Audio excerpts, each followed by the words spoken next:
Hey everyone, happy Saturday, happy Saturday. I hope everyone has had a great day so far.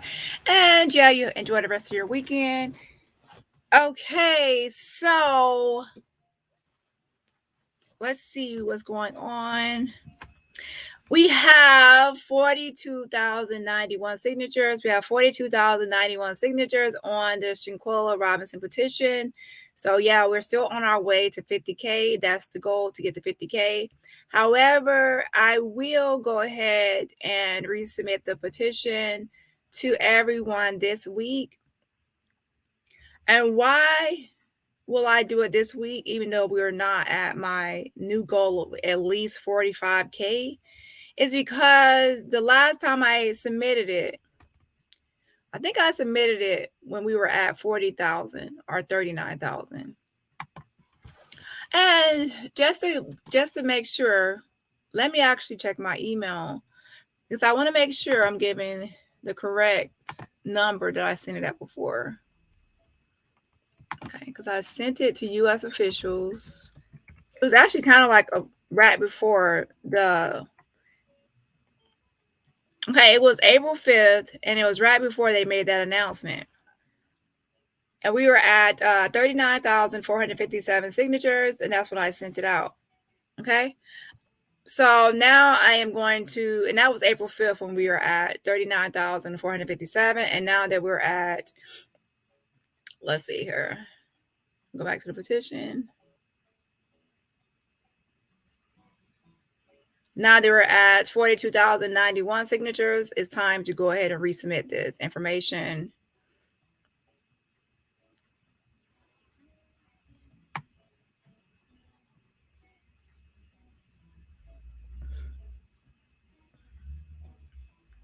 Okay, so I did send out an update, and pretty much the update is what we discussed yesterday. And let me actually go to it. Now, pay attention to the petition, because on the petition page, even though I send out updates, at any time you can go to the petition page yourself, and you can just scroll down, and there's tons of information on the main page of the petition.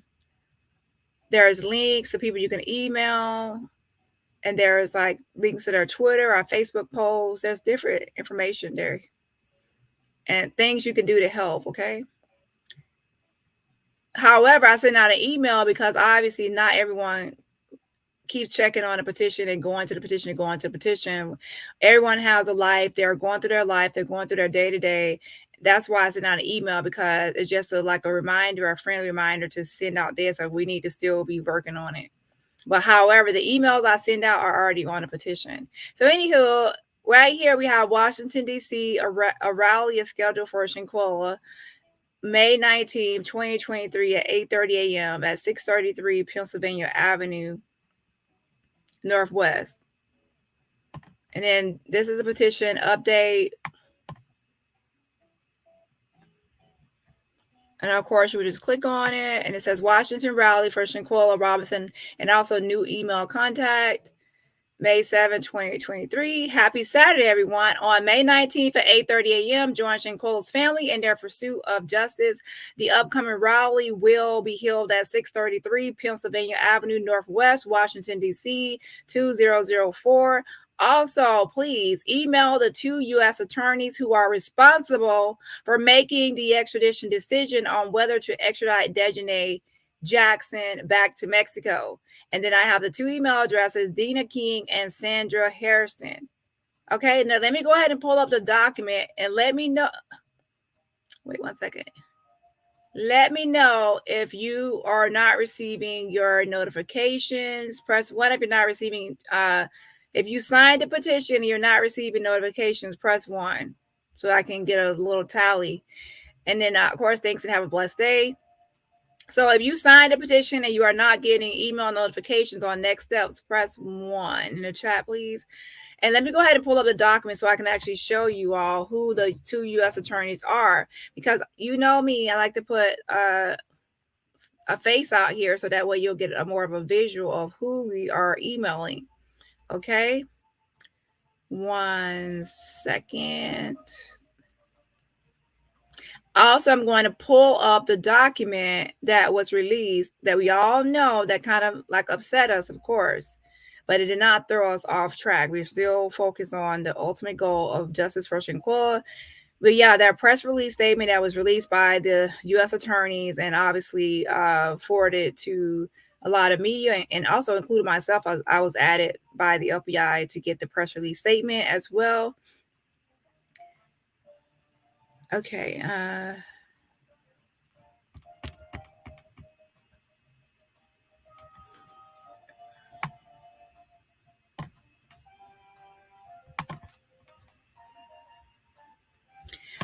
For Western District of North Carolina, we have Dina King, and then she is the U.S. attorney. Okay. It says U.S. Attorney Dina J. King. We have been emailing her for quite a while. Okay. However, there's also another person that we are going to start emailing as well. And that person's name is Sandra. Sandra Harrison. I'm not even showing y'all her. My bad. So Sandra is the other one, United States Attorney, Middle District of North Carolina. Now, both of these are actually on the document for Shanquella's case. So Middle District of North Carolina, Sandra Harrison. Now, let me tell you, the reason I never added Sandra before, because I didn't know that she, as part of the Middle District of North Carolina, was going to be on this case. I didn't know that that was her jurisdiction as well, or why they would have her. Let's see here. I need to see what the Middle District is. Like, that's Greensboro. Maybe because I'm not going to put anything out there right now, but I do know that some of the cobble in different areas. But anyway, she has Greensboro, and then that's for Sandra Harrison, right? And then for Dina, she's the one that's actually for Charlotte. So that's why we were emailing her. However, now that we know that it's 2 on this, now we will be contacting both. So that's why I gave you a new email address right here. So Dina King, we already have Dina.King at USDOJ.gov, and DOJ means Department of Justice. So United States Department of Justice.gov. And then we have Sandra Day Harrison at USDOJ.gov. So we have 2 emails to email now. Okay. And I'll tell you why we are emailing these people in just a second. I'm sure most of you know, but of course, sometimes there are people out there that don't know. 1 second.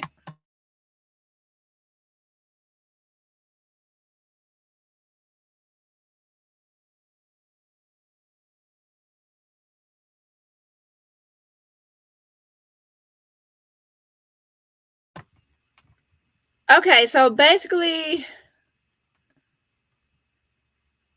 wait, I didn't even pull up the document yet. Let me pull up the document.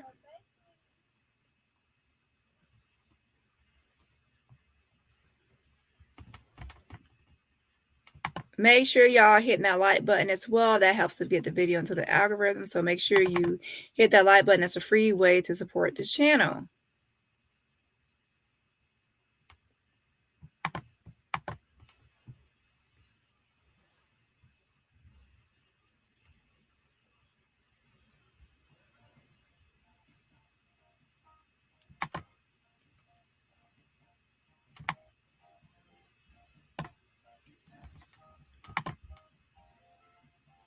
Okay, so we got this bad news a while back, of course, it says United States Department of Justice, United States Attorneys Sandra J. Hairston and Dina J. King, United States Attorney's offices for the Middle and Western Districts of North Carolina, just like I just told you, right?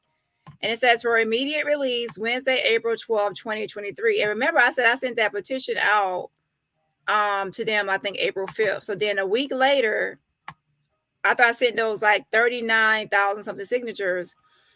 A week later, we got this notice that was sent out for April 12th for insufficient evidence on this case. And then that was also right after the time where Sue Ann Robinson and everyone was doing those protests and rally in Washington, D.C. and sent a letter to the White House. So a lot of stuff was going on around that time. Also, I sent Shanquella's father the petition, and he was also sending the petition out to people, legislators as well. So a lot of stuff was going on right before that press release. Okay, so basically these two right here, Sandra J. Hairston and Dina J. King, also on my thumbnail, are responsible for deciding or whether or not, I wouldn't say 100% responsible, but they hold a lot of power for whether or not Dejanay Manhan Jackson will be extradited back to Mexico. They have to review the evidence submitted by the FBI and determine if it's sufficient enough evidence. In this case, to extradite at least probable or enough evidence to, it doesn't have to be beyond a reasonable doubt for extradition. But obviously, before they try to prosecute in the United States, they try to get enough evidence to where it's like beyond a reasonable doubt. But to be honest, to wipe their hands of this and let go of the case, the best thing for them to do is try to go for the lower extent or lower level of evidence needed, which is the extradition. To extradite, they don't need 100% to prove it. They just need to prove that there's at least some circumstantial evidence to extradite her back, and then it will be up to Mexico on trying her and prosecuting this case for them to have enough evidence beyond a reasonable doubt. Whoever's going to be prosecuting the case, not whoever's going to be extraditing. So it's best, to be honest, if they feel like they will lose in court prosecuting this and that it's not enough evidence for them, their best bet is just to go by circumstantial evidence and then try to extradite her back to Mexico. That way, they will still be able to help with this case and not let killers and people that covered up this crime to get away.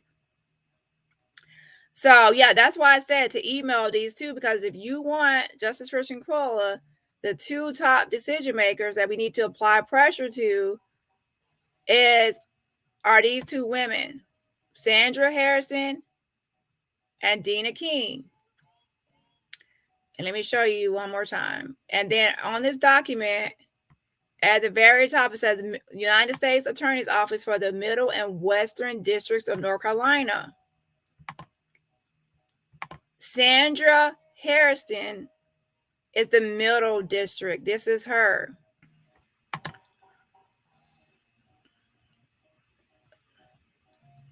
Oh yeah, right here. Okay. Okay, and then of course Dina King, she's a Black woman. Okay, and so yeah, these two women, I love to see it. I love to see it. Educated women working at the United States Attorney's offices, high positions, high level of educational attainment. Great job. Bravo, bravo, bravo. And I don't know if Gerardo Zuniga's post is true or not, or whether or not this information was requested from Mexico. But to be honest, I believe it, because that will be a next step in the whole process. In order for these two women Dina and Sandra to draft up extradition paperwork to the courthouse to have this extradition process proceed. They need to have all the terminology, and like they need all the terminology and knowledge of what Mexico means by femicide so that they can actually draft up the paperwork. It's kind of like you need to research something, laws of Mexico, research like the terminology and things that they go by. That way you can draft up or write up a paper in school or something like that. I just use that as an example because like research papers. But let me give you an actual visual example as well. And then I will actually go to the chat, okay? Where is it? Okay, so y'all know I like to do comparisons. So in the case of Bruce Redman, that was handled at United States District Court, Central District of California. And as you can see, it says certification of extraditability and order of commitment. Okay. And it says the court has received a complaint in this matter filed by the United States Attorney's Office for the Central District of California, complaining, or the United States acting on behalf of the government of Mexico. You see what I mean? This document, and it says right here at the very top, in the matter of extradition of Bruce Redman, a fugitive from the government of Mexico. So when it comes to Dejanay, they will have this right here. Let's start from the top. They will have to draft up a document similar. It will say United States District Court, and then it will say the Middle District and Western District of North Carolina, and then it'll say in the matter of extradition of, and then it will say Dejanay Manhan Jackson, and then it will say a fugitive from the government of Mexico, because she is a fugitive because she has a warrant in Mexico. Okay. And it says certification of extraditability and order of commitment. So then it says the court has received a complaint in this matter filed by the United States Attorney's Office. So that is the Attorney's Office, like the Middle and Western District of North Carolina, that will actually be filling out this documentation to extradite Dejanay. And it says acting on behalf of the government of Mexico. So they will be acting on behalf of the government of Mexico when they file paperwork. They will be doing it for Mexico, obviously. And it says pursuant to the government of Mexico's request for the extradition of Bruce Redman. However, of course, when it comes to Dejanay, it will say pursuant to the government of Mexico's request for the extradition of Dejanay Manhan Jackson. And then right here, the next line says the court is also in receipt of a formal request for extradition, including supporting documentation submitted by the government of Mexico. So, okay, as you can see, it says the court is also in receipt of a formal request for extradition. So that is what Mexico already said they sent over. And I know it's sent, but I'm saying sent. And formal request for extradition, including support. So they will have that a formal request for extradition. And then read this.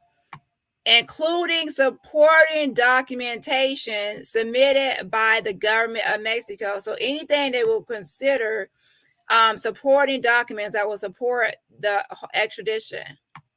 Okay, so they would need a lot of information in order to fill out this, fill out extradition paperwork and everything else to proceed. And it says, and then they have to follow it with the federal United States District Court, but they would have to do it for the one for California. So this actually will be filed in the court. So it's not something that will be like invisible. It actually will be filed through the court system, okay? Whenever it happens. And then let's see here.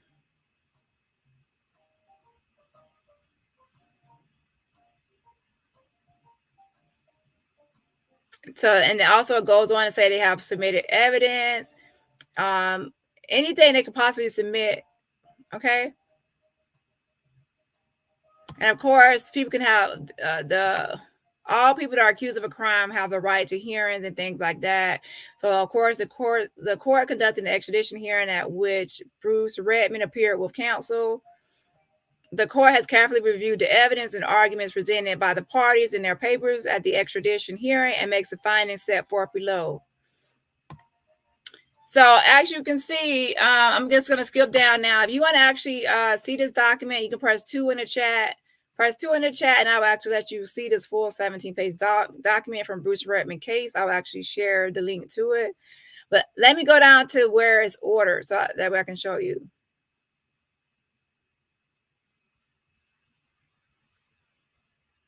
Wait 1 second. But anyways, as you scroll through the document, you will see that they have to go over like all the evidence that was kind of like submitted and any proof that they have of the Bruce Redman being guilty. And as you can see right here, they're talking about the concierge called the hotel room and spoke to Redman. Redman told the concierge that he had been arguing with his wife, the victim. So they go over any possible evidence they have. And 1 second. And they also go over, of course, his arguments, like his dispute, like Redman, what he goes like against his arguments or rebuttals. And then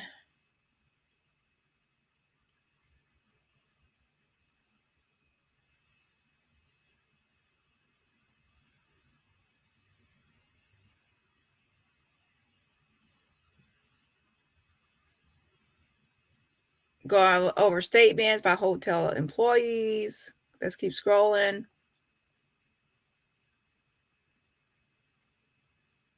And then they also have statements from like experts as a Mexican criminalist, opined that the place and position in which the victim's body was found did not correspond to the original position of her death. So they've got some statements. And then they also see right here on Q, they have an autopsy was conducted on the victim's body. The autopsy noted a chop wound to the right side of the victim's head. The forensic pathologist opined the likely cause of the victim's death was suffocation, asphyxia through suffocation. But see, that's the whole thing. When they're drafting their document, they will probably have to put that a forensic pathologist said the cause of death was undetermined. But what they could do is note any part of the autopsy that shows violence. Like there was just like point out the parts of the body that had no ifs, ands, or buts about it. It had to come about by violence. Okay, so that's one thing they could add there, and then undetermined. Or see, that's the whole trouble they would have which autopsy to use. Or they could put both. But what I'm trying to tell you is that they will have to draft up the document. They will have the two U.S. attorneys will have to draft up a good document on this. So that's why they need to write it up like a research paper, right? But of course, it's a court document. So you have to think about how they would write this up and present this.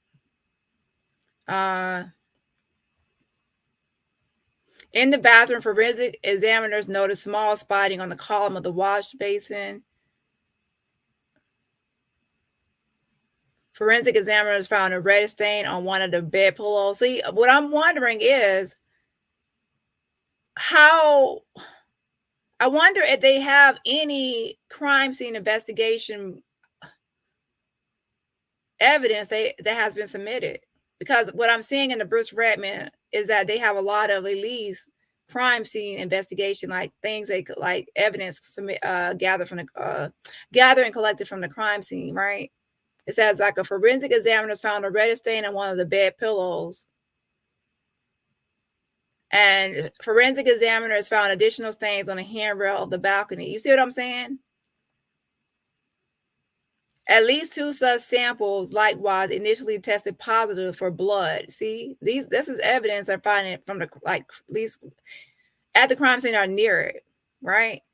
So we don't know what is all in the crime file, or even if they did a thorough examination of the crime scene. But since they didn't even consider it as a homicide at first, we don't even know what they did or what evidence the FBI has. But what you have to keep in mind, and the purpose of me showing you this, is that the two U.S. attorneys has to take whatever evidence they have and everything they have and make it into a good paper or a good argument a good case. They have to make a good case out of it and present this, like just like this document right here, all like a lot of evidence and as much things as they can to prove that that Dejanay should be extradited. That's their job. That's their job.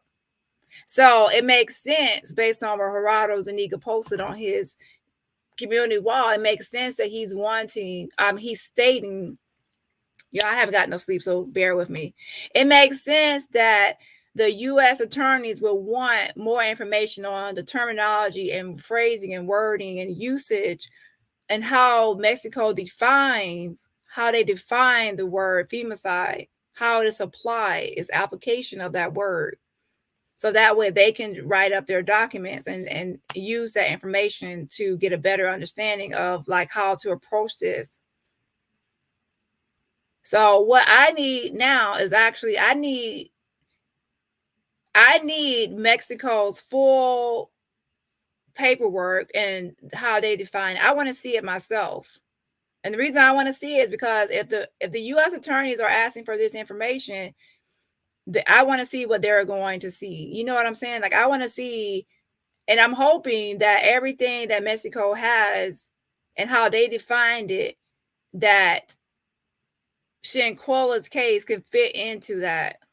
Not fit into how we define femicide in the United States, the murder of a woman because of her gender, but because of how Mexico defines it. I'm hoping that it fits into there. You see what I'm saying? So that's why I said I want to look at more of how Mexico go. I did talk to someone before about femicide and how Mexico applies it, and defines it, but I need a more comprehensive understanding of it and also explanation of it. Yeah. So that's one thing I will be looking into. But pretty much those two U.S. attorneys have to draft up documents and they have to prosecute this case or present it in a thorough way of all the evidence possible that they've gathered to prove that there's at least sufficient enough evidence to extradite Dejanay Manhan Jackson back to Mexico. Okay, let me look at this real quickly.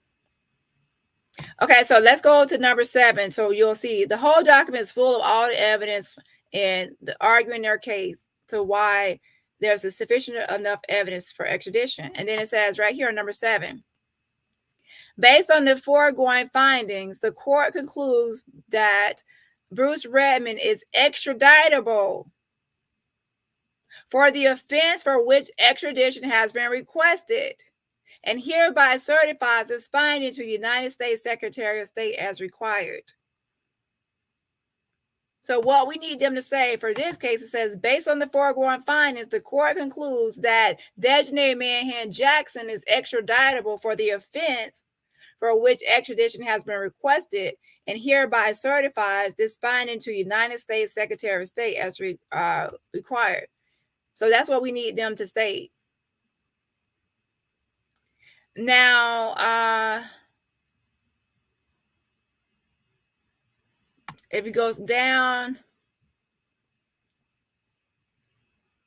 it says it is further ordered that Bruce Redman is committed pursuant to 18 U.S.C. to the custody of the United States Marshal of the Central District of California or his authorized representative.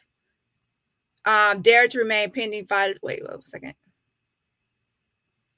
Dare to remain pending final disposition of this matter by the Secretary of State and surrender to designated agents of the government of Mexico. So basically to go ahead and surrender him, because now based on that, and it was ordered on July 25th, 2011.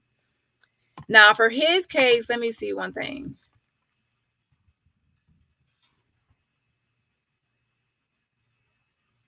Now let's go here. Let me show you this. This is important. Okay. Under the Penal Code of the State of Quintana Roo, whoever intentionally takes the life of another has committed aggravated homicide if the killing is committed by means of malice, aforethought, lying in wait, unfair advantage, or treachery. There is malice aforethought if the offender has premeditated the commission of the intentional homicide. There is lying in wait when the victim is intentionally taken by surprise means of the threat. Okay, so what I want you to take from this is They will need to do the same thing for Shanquella's case. They will say under the penal code of the state of, they will say, Baja California, sir, whoever, and then they will do something about femicide, how they define femicide. It says whoever blank of another has committed femicide. And then it said if the blank is committed by, and then they will give the like why will fall under femicide. Okay. So the U.S. Attorney's Office needs from Mexico their penal code and definition and terminology and how they define femicide, so that way they can draft documents. I'm not saying they will, I'm saying that they would need it. They would need that information to draft documents on this case. They would need to know how Mexico, not how the United States defines it and applies it, how Mexico defines it and applies it. So I want to know Mexico's, like under their penal codes and under their laws. I'm going to dig, not right now, but I'm actually going to take a break the rest of the weekend but yeah, basically their penal codes for femicide. And then the U.S. attorneys, is their job to see if that actually fits into this, and also to draft the documents for that, right? Now, if not, that can still be reworked. Yeah, it won't hold up anything. They would just have to change what the crime is, should I say. But most likely but I'm just saying they do have to go by how Mexico defines it and how they're applying it. They don't go by United States. Okay, so I think that's it for that document. But yeah, that's pretty much what the U.S. attorneys have to do. They have to prosecute it. That's why I can't be on that long. They have to prosecute it in the United States, right?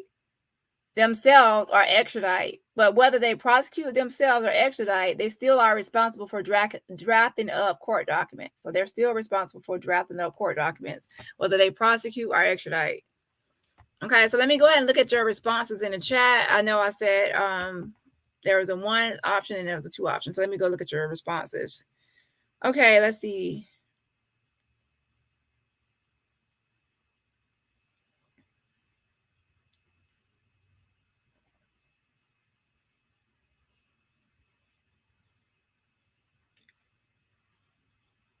Who is silent? It's quiet, super quiet. Okay, let's see here. Hi, Linda's in the building. Myrtle Lee, hey, RN Smith, welcome. Thank you for keeping us informed. You're welcome. Kelly's in the house. La Jessica, Marie, Lady J. Finally, I'm tired. I was only like 7 minutes late today, y'all. That's actually good for me. So I deserve a cookie. What kind do I want? I actually like sugar cookies. Hey, everybody, I'm finally on time. Okay. I'm still doing my homework. I didn't know it was 4 hours. Oh, child. To be honest, I didn't finish watching all of it either. Even Danny Miles in chat. Hey, Kiva. Belfer is in the building. Mondi. To be honest, I'm actually gonna play the whole video. And it's actually, I told you before, it's not start from the beginning. You start at like 23 minutes and you go until like maybe 2 hours. So it's not the full video. Sheila's in the house. I actually will see who actually watched the whole thing or not. Basically, I was going to see if anybody had timestamps or anything. Okay, let's see. Yeah, don't forget to smash the like button. Thank you for rejoining, Kiva. Welcome back. Me Young is in the building. Raw, hey. How about Trey? Who is that? Who is that, Patricia? Who are you referring to? And also, we never did come back to talk about Nazir. I think other channels might have talked about what I dropped the 4 receipts, but I never talked about it. I never came back and talked about it. Come get this commentary. Yeah, go ahead and sign the petition. Change.org/Shanquella. Change.org/Shanquella.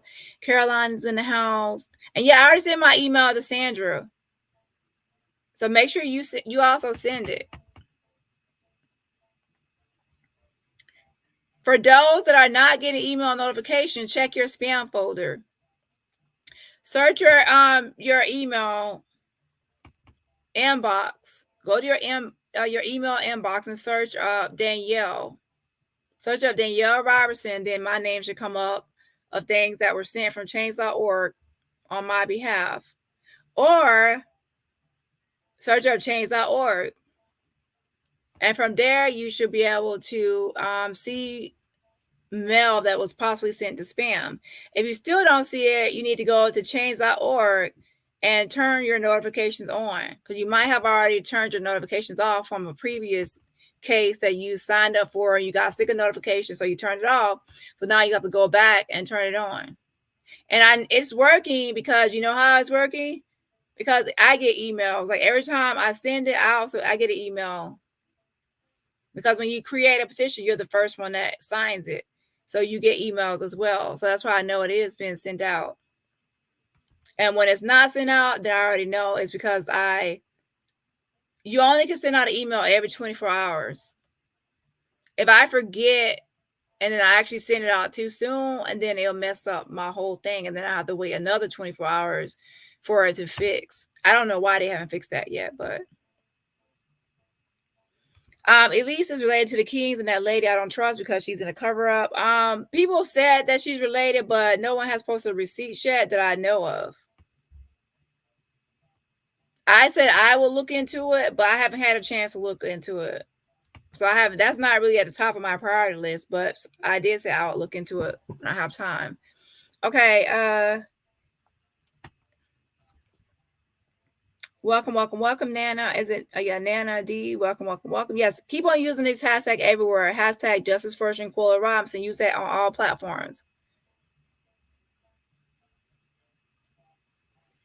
Yes, Dejanay can fight it just like Bruce Redman. They can fight the process. He took a long time fighting back and forth, but as you can see, it didn't work. He still was extradited. He was still extradited. So yes, you can fight the whole thing. But trust me, if they want you extradited, one thing I do know is they want you extradited, you're gonna be extradited. You can keep on fighting and you're just gonna prolong the inevitable.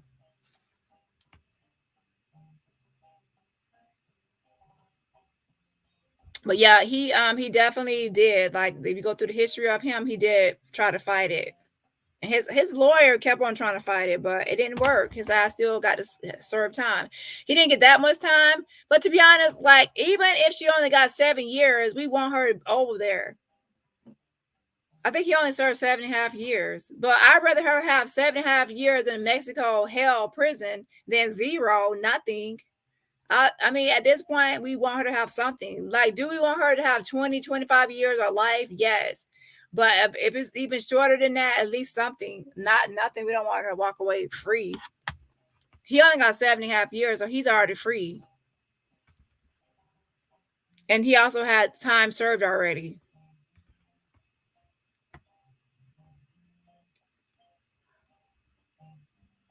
In my opinion, I feel like this case should have been handled from a different district. Too many families involved, and you don't know who is who.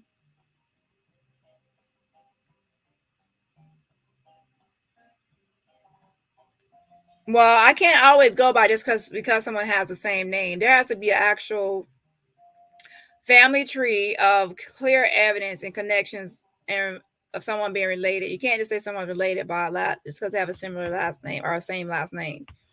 I can't wait for Danny to be reading that paperwork with Deja's name on it.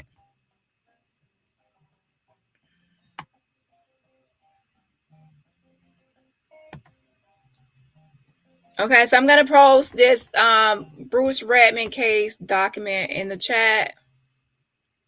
Wait 1 second. Wait, that's not the one.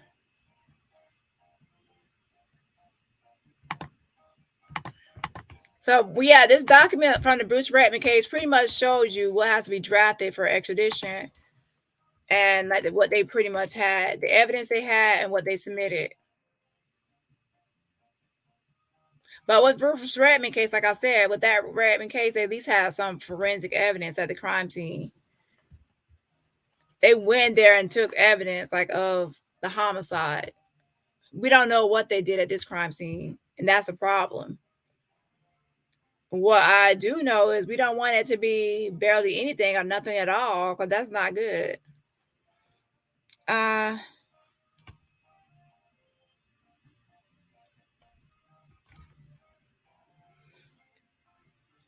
was told that family members could get information, like family.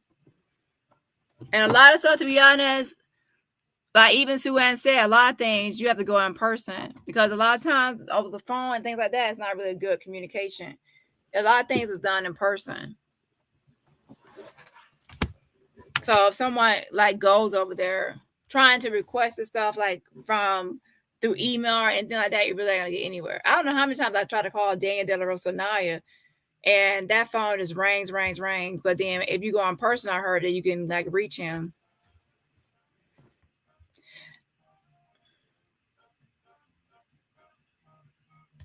I was thinking that when Sue Ann went over there and toured the bill, did she have anyone with her that's an expert in forensics? I doubt it. And to be honest, by that time, a lot of evidence would be contaminated. And remember, the maid also came to clean up that day.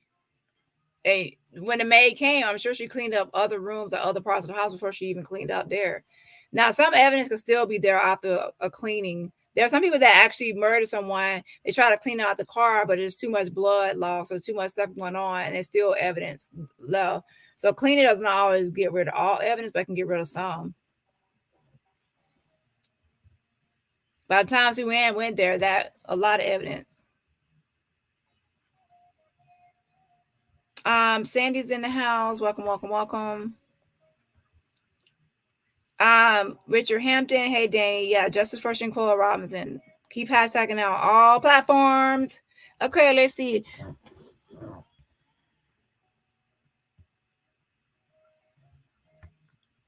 I think Quill's family should find an expert to dispute the U.S. autopsy and not get another one. And we all just focus on getting Deja there. Well, not really. I mean, most people prefer to get their own examination of the body, not argue against the existing autopsy.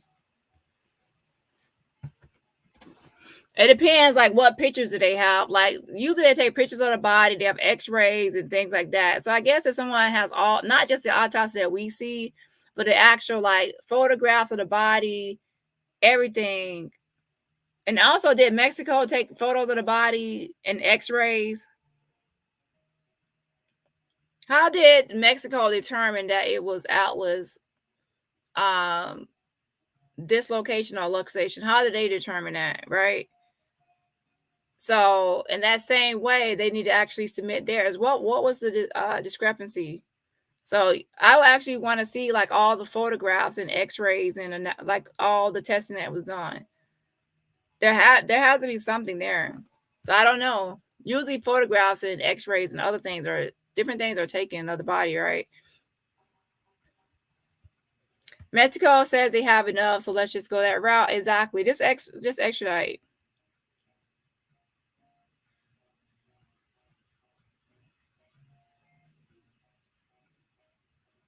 Cookie crumble. This case needs to be pulled from out of Charlotte in order to keep it fair to the Robinsons family. I wouldn't say that. To be honest, I don't really get all into that. I would actually need proof of there's some kind of relationship, not just the last name King is actually a lot of people have that last name, so it's not really something. It's not rare for a lot of people to have that name and not be related. Somebody has to have 100% proof that they're related. Okay, so Sheila's getting emails.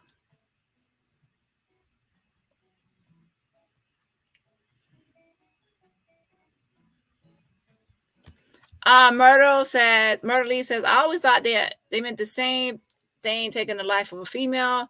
Not really. The way the medical examiner that came to my channel, he described it in a different way.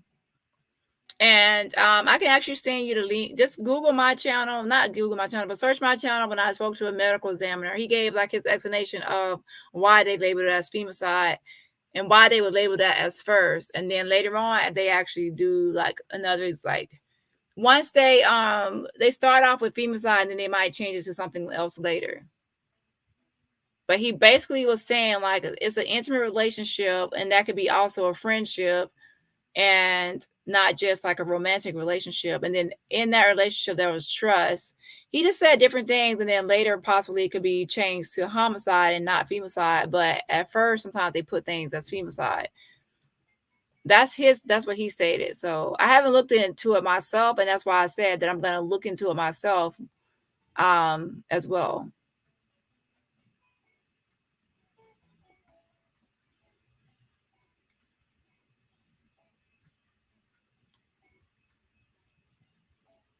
Okay, let me actually go back to those. One second.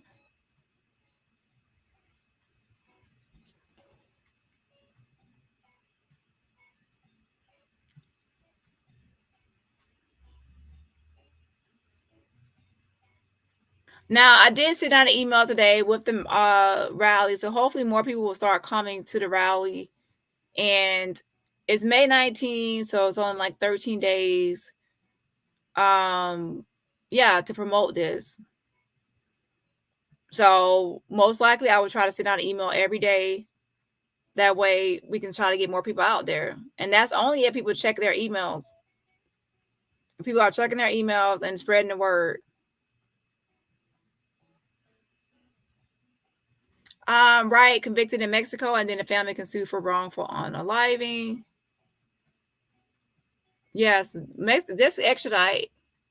Because what we have here are two U.S. attorneys who feel that it's insufficient evidence to bring to court and to prosecute. So they don't want to take the chance or the risk to prosecute them in the United States, and they lose the case based on insufficient evidence. So their other alternative is to obviously extradite to Mexico, and then Mexico's state attorney, Dan De La Rosa, whoever prosecutes over there, it will be their job and their decision, their choice to pursue this. It'll be their job to prosecute. It'll be the judge, because I think their system is kind of built differently as well. It'll be up to the judge and everybody else over there how it proceeds. So I'm not saying Gerardo Zuniga's post is accurate about what happened between the U.S. and FGR. However, I'm saying that it's not like something that it's not something that's like unlikely to be. I mean, to be honest, it's a step in the process. They need information on that penal code of femicide, how it's defined and how it's applied, so they can draft documents. And not just draft documents, they need it to determine whether or not that's can be applied to this case. Either way, they still need what needed.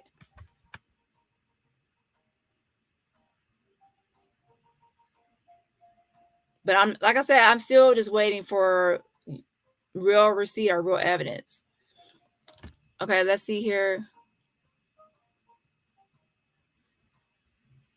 I agree the case should be taken out of. Okay, I already read that one. Hey, Laura. It would seem that she might want to start singing like a bird if she gets the opportunity. I mean, she's not gonna be able to sing at all or she's not gonna be able to get out of it. She's the main suspect or the direct aggressor. But what can happen is if she gets extradited, the other people that's over here still that are part of omission and cover up, they will probably start wanting to talk because they might feel that they're next. Trust. If one gets extradited, the other ones will get afraid and think that they are next, because they will think that once she goes over there and she's extradited back to Mexico, that she Okay, are you talking about this? Is this what you mean? Like once she gets extradited, she might start singing like a bird. She might once she gets extradited and she's in trouble, she'll try to probably like implicate the others. To be honest, and get everybody else. You know how some people like they want you to protect them, not telling them. But as soon as they get caught, then they'll tell on everybody else, so everyone else can go down too. Ciao. Do we have any movie and music stars ready to be in the march? And how if I wanted to be in Washington, D.C. for the march, but I don't live in North Carolina, I live in Ohio. Well, I do know, well, I know that's somebody else. I think you will have to make your own arrangements, to be honest. Now, I do think that some people in North Carolina are going to be riding up there in the van together. But anyone else, you will have to make your own way up there. And if you cannot attend, you can be like everyone else and just share it on social media, share it on all your platforms, and just spread the word, just in case somebody else can attend. So that's another way you can do your part. I don't think they did anything up their so-called crime scene. Yeah, I don't think so either. Hey PM channel.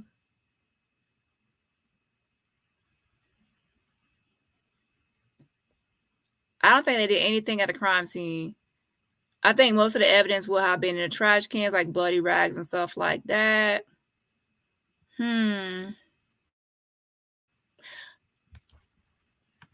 Also, it depends on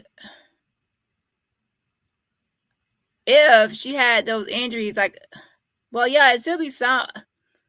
I don't think she would have a lot of blood spill based on like the injuries, but she would have some. Like, it would be some spill, at least some droplets. Because she did have like a busted lip, but then they said the eye was just like a blood vessel. So I don't know if she actually would be leaking blood, just probably like spots from certain injuries. But yeah, they still have to wipe that out, wipe that up. Hey Arissa.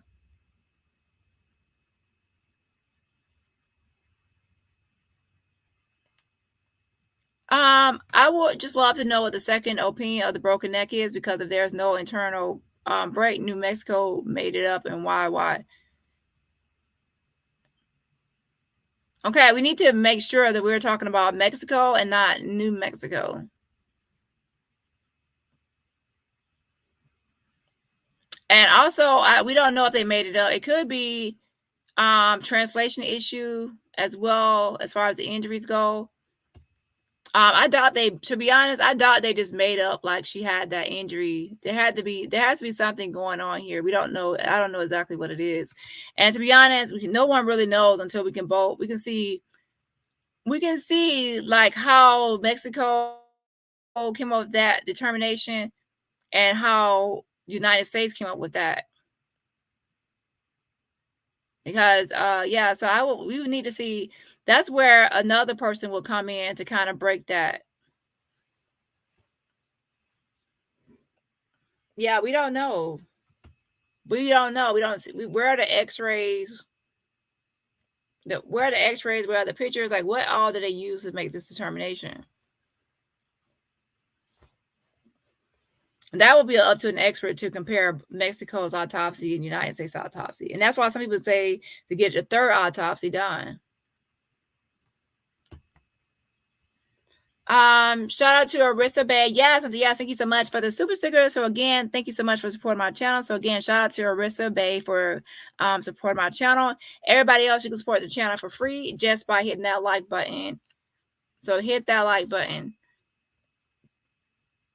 Okay, let me go ahead and bring up the concierge video, and pretty much I'm just gonna be listening to it. And then at certain points that might sound like interesting or that can be applied to Shanquella, then I'll pause and give my commentary on our statement on it. Also, if you've already listened to it, then you can also chime in the comments as well. Pretty much what happened was that I looked at the concierge statements on cobblebills.com, and what I noticed was that one of the concierge that I spoke to at great lengths, his bio matches the bio of the concierge that was in the 19-page statement from Sue Ann Robinson. So pretty much, I was wondering why. I'm not saying that someone can't be helpful without just being helpful, but I was wondering why he knew a lot of information about the villa, but the other ones didn't know as much information. Secondly, he was like, the maid, the concierge, and the chef had all been questioned by the police. And yeah, so anywho, I was like, the other ones looked like they didn't really know a lot about what was going on. So pretty much, I do feel like he is the one that is in the 19-page report, because his bio matches and the things he discussed on the phone, so anyways, pretty much I'm going to listen to the conversation, because I'm going to see if he dropped any hints or anything about what happened in Cabo, because I do think that he is the concierge for that night. The other people, the other concierge I talked to, they didn't stay on the phone for not even 5 minutes.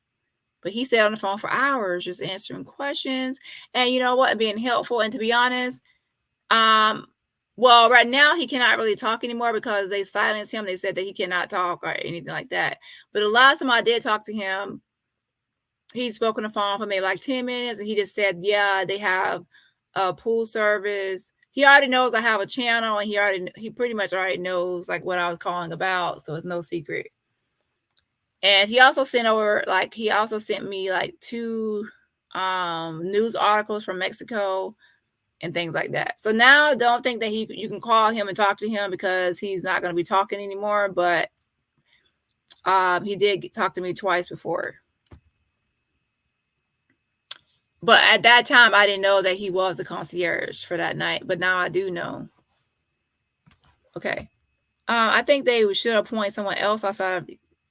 Okay, I think I already read this already.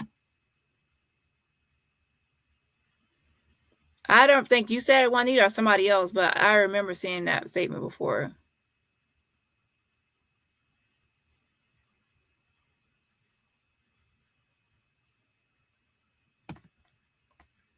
Honestly, Danny, I really want justice for Shanquella, but do you think anything will come of this, criminally or civilly? Yes, I do. Because when there is an undetermined cause of death, that doesn't mean that there's no hope.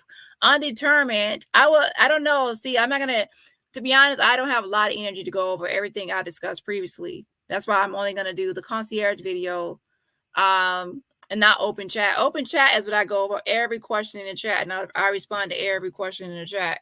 But to be honest, I don't have a lot of energy to go over every question. But we have to go back to the video. I don't know if you were here or not. We discussed undetermined cause of death.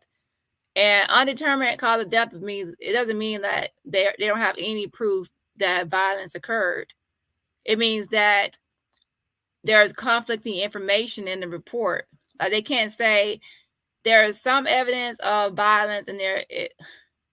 However, since someone did mention that she fell, then they cannot rule 100% that everything and her final cause of death is accidental, and they cannot rule within 100% certainty that it's violent. So it can be where someone says, well, we know that violence occurred, but we cannot rule out that a fall could have led to some of these same injuries. Or it could be that there's violence occurred, or but the same injury could have came about from a fall. So since someone cannot say 100% whether or not it's accidental or violence, a homicide, then they have to say undetermined. And then they will hold for more information to come in, so then they could try to rule one way or the other. Usually in this case, to be honest, there's sometimes a medical examiner that doesn't want to put his neck on the line and say it's accidental, and then later on is more evidence coming out showing that it was actually violence. In some way, evidence comes about. So then they will put undetermined, so that way they won't like put their neck on the line. So when the cause of death is undetermined, but in the autopsy report they put that violence occurred. They actually mentioned that a violent attack occurred. You think the medical examiner didn't actually see the video of violence occur, and that he actually didn't see Shanquella's body and notice that a lot of the injuries in her body are from violence? However, they also stated that Shanquella walked out of the room into the bathroom and then she fell face down on the floor and she fell. So then now the medical examiner can look at some of the injuries and say, well, some of these could actually come from a fall. Yeah, it could have came from violence, but it also could have, you could argue that it could also come from a fall, right? So in that way, he will put undetermined because he can't say 100% violence, okay? So that's undetermined. So do I believe that it's still hope for Shanquella? Yes, because now they just need more evidence. So now they didn't say no evidence at all. They said insufficient evidence. And then also keep in mind, they did not close it. They didn't say insufficient and close the case. They said insufficient and the case is still open. Remember my letter or my email from the FBI agent, Shelley Lynch, she said the case is still open. They will not give out any documents. So until the case is closed, then I would say still have hope. It's not closed. And the autopsy didn't say accidental, it said undetermined. If it said accidental or it said alcohol poisoning or it said this or said that, then I would say, okay, there's no hope. But when it says undetermined, that means that we still need to keep going and determine, put a real answer on the report, autopsy. And they say insufficient and keep the case open, that means they are still working on it. Yeah.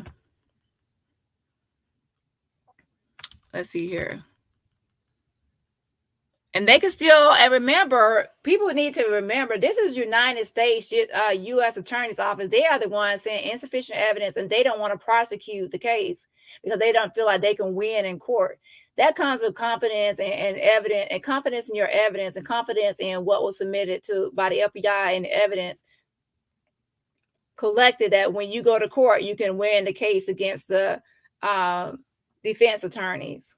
As a prosecutor, you have to go against the defense attorney. And as a prosecutor, you're an attorney, you already know that when you argue one thing, you already know your opponent is going to say something, the defense attorney is going to say something to argue against you. And as a attorney, you already know to practice, you actually will say, you will practice like the argument, like you already know what the other side will say. It's all you have to do. All they're going to do is say the opposite of what you're saying. And you, as an attorney, you have to actually combat that, have a rebuttal to their response. So if you go through that whole process and you realize that a good defense attorney could win against you, or even poke holes in your questioning or poke holes in your evidence, then you'll know that you possibly could lose. So if you go through that whole thing and you realize, oh, wow, yeah. And I've been saying this. If you actually listen to all my videos, I've been saying, oh my gosh, this is not good, y'all. A good defense attorney could argue this. A good defense attorney could argue that. I've been saying that the whole time. The whole time I keep saying that. I don't know if y'all remember. A good defense attorney could argue against a lot of this evidence. And I've been saying that. So U.S. attorney, they realized that a good defense attorney could argue against a lot of this evidence that they collected, and they can argue against the first day, because the first day evidence probably was not gathered and collected correctly. And everybody knows OJ case is a good example, or any case, to be honest. Evidence has to be collected properly. It cannot be contaminated. It has to be 100%, because that can actually get someone off. That the evidence is not right. Right? So the U.S. Attorney's Office probably will now, to be honest, so they can, I hate to say this, but take it off their hands, is to try to extradite her back to Mexico and let Mexico deal with the prosecution.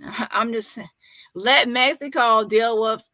The Mexico dropped the ball. They fumbled the ball. They didn't do what they were supposed to do in the first place. They dropped the ball. So let them handle the prosecution of the case. And if it fails and then Dagenet gets off, they could blame Mexico. but they're not going to blame themselves for the prosecution. So extradite her back to Mexico and let them prosecute her there. That's their best bet. Or they try the case here with the evidence they have, even if it's weak evidence, and they know that a good defense attorney could argue with at every turn. So I would have to say for this to think about this from a attorney's perspective, and think about it on here as people on here as subscribers and viewers. Think about this. When you're on here and you have somebody on the opposing side arguing with you or arguing against you, there are people on here that will argue everything you say. Everything you say, they will have an argument against you. The same thing will happen to these attorneys when they go to court with this. They say something about Shanquella's evidence, and then somebody else will oppose it. And sometimes the opposing might actually be not that great, but as long as they can poke a little hole in it and cause a little doubt and cause people to question it a little bit, then that can get into the juror's mind, because now they are questioning it. Now they can say, well, to be honest, you have not proven this beyond a reasonable doubt. So now I cannot really say someone's guilty when some things are questionable. And as a defense attorney, all you got to do is poke a little hole in something and make people question a little bit, have a little uncertainty, and then that little bit of doubt can make people feel like, oh, yeah, this is not beyond a reasonable doubt. There could have possibly something else going on here. So I would say just to keep emailing these U.S. attorneys, keep emailing both of them to apply pressure to at least extradite back to Mexico. And if they can get her extradited back to Mexico, then hey, let Mexico handle it and let Mexico prosecute this. And their name will be on the line. And what I mean my name is, when you are a U.S. attorney or any attorney, you have to win cases. You have to be good at your job. And to be good at your job, you have to win. You can't have too many losses. Like you go to court all the time, you're losing. Nah, that's not gonna work. You gotta bring cases that's strong and that you can possibly win. You're not gonna keep on messing up your name and credibility, bringing forth cases and you keep losing. So in your email, just say extradite back to Mexico, let Mexico handle it. That's actually the key word. Let Mexico handle the prosecution. That's a key word to their ear, music to their ears. Trust me, that would be music to their ears to let Mexico handle the prosecution. Just get her back over there and let Mexico handle the rest, child. Woo.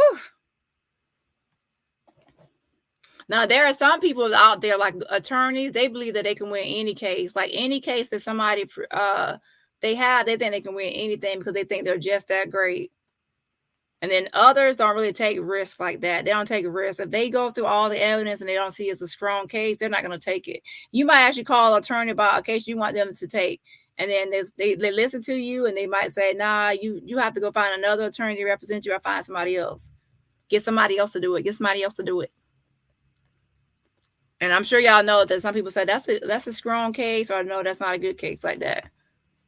So it's up to them to make that determination. Hey, Rissa, and shout out to you again for supporting the channel. So that's why it needs to be tried in Mexico, because it's not a trial by jury. Exactly, Rod. That's what I'm saying. That's why I said in the emails, we need to just state, when you're talking to somebody, you have to appease to them and understand their side, understand their position. Their position as U.S. attorneys is to prosecute this case and to win, not to lose.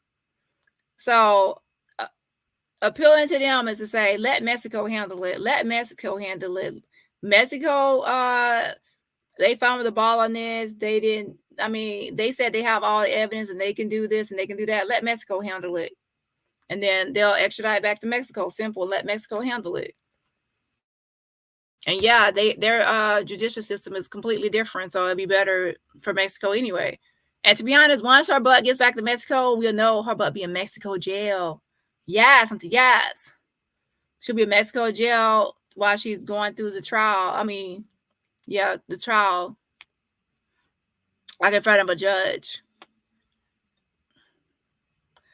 Whew. Let's see here. And she will have to go through the whole thing. So in the end, ultimately she will have to tell on the other people involved because they're part of the whole thing. She will have to say, "Oh, I told them this," or she will have to actually bring their name into it. And that's where others will be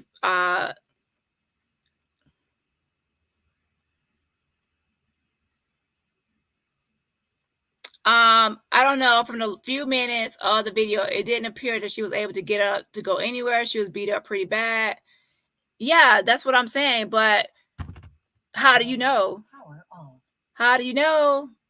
See, you can say this, Jacqueline, but when you go to court and let's say Jacqueline went to court and she says, just from the few minutes of the video, it didn't appear that she was able to get up to go anywhere. She was beat up pretty bad. And then the defense attorney will say, do you have proof? How do you know she wasn't able to get up? Where's your evidence? Where's your proof? Do you have a video footage? Where's your evidence to prove it? See, you can't just go to court and start talking and your assumptions, your beliefs, your speculations, my guesses, it appears. Where is the evidence? And to be honest, some people can say that's not fair, that's not fair, that's not fair. But to be honest, anytime you get accused of a crime or it goes to court or anything like that, you will be 100% happy if judges did not just go by hearsay, speculation, assumptions, and guesses, and they only wanted solid, concrete evidence of things. No one has 100%. I don't know what's all in the evidence file, but we can assume and say this or that. But in the court of law, you need evidence. So where's your proof that she wasn't able to get up from that spot? And then one person can say, well, she did. After that one last blow in the video, that you can still see her moving. And some people can say, well, that was voluntary movements. And then some people say that was involuntary movements, like reflexes. But where's the proof? Where is the proof? And where's the proof? Where's the evidence? That has to be scientifically proven or maybe electronically proven. And then you can say there is also witness testimony. Well, the Cabo 5 that were there are not going to be telling any information to incriminate themselves. So where's your evidence? Where's your proof? So again, the U.S. attorneys cannot just go by speculation. Everything they say in court, the defense will say, where's the evidence? Where's the proof? They can't go on there arguing speculation and assumptions and guesses. They have to have scientific evidence, electronic evidence, all these types of evidence, statements. They have to have proof of what they're saying. So it's easier said than done, to be honest. From our perspective, we can say, well, we can see her being violently attacked, but then when you also add in people lied and said she fell, now you have a forensic pathologist that has to prove 100% that that the fall didn't happen. Like, who's to say, to be honest? Who is to say that they also didn't push her down? How do we know that they also didn't push her down or make her fall? Like, you see what I'm saying? Like, let's say they actually went in the bathroom and made her fall to set that up. We don't know what these people are capable of. We don't see. I don't. That's what I'm saying. But anyways, the forensic pathologist has to 100% prove that it was violence, and he has to prove that through the autopsy. If he cannot prove it 100%, then he has to put undetermined.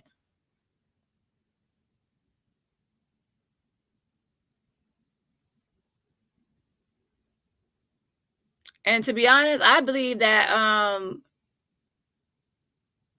a little bit. Now I think about it, that after they did that to her, that they probably did go in the bathroom and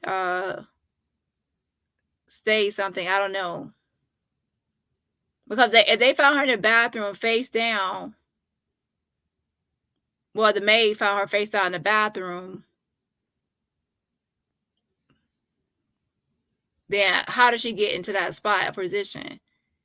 And to be honest, they might have did something to her in that bathroom, or to make her fall. I don't know what they did, to be honest, but I believe that they probably staged something. We don't know. But see, again, you would need 100% evidence. You can't just go by guessing and speculation. We can online, but in court of law, you can't.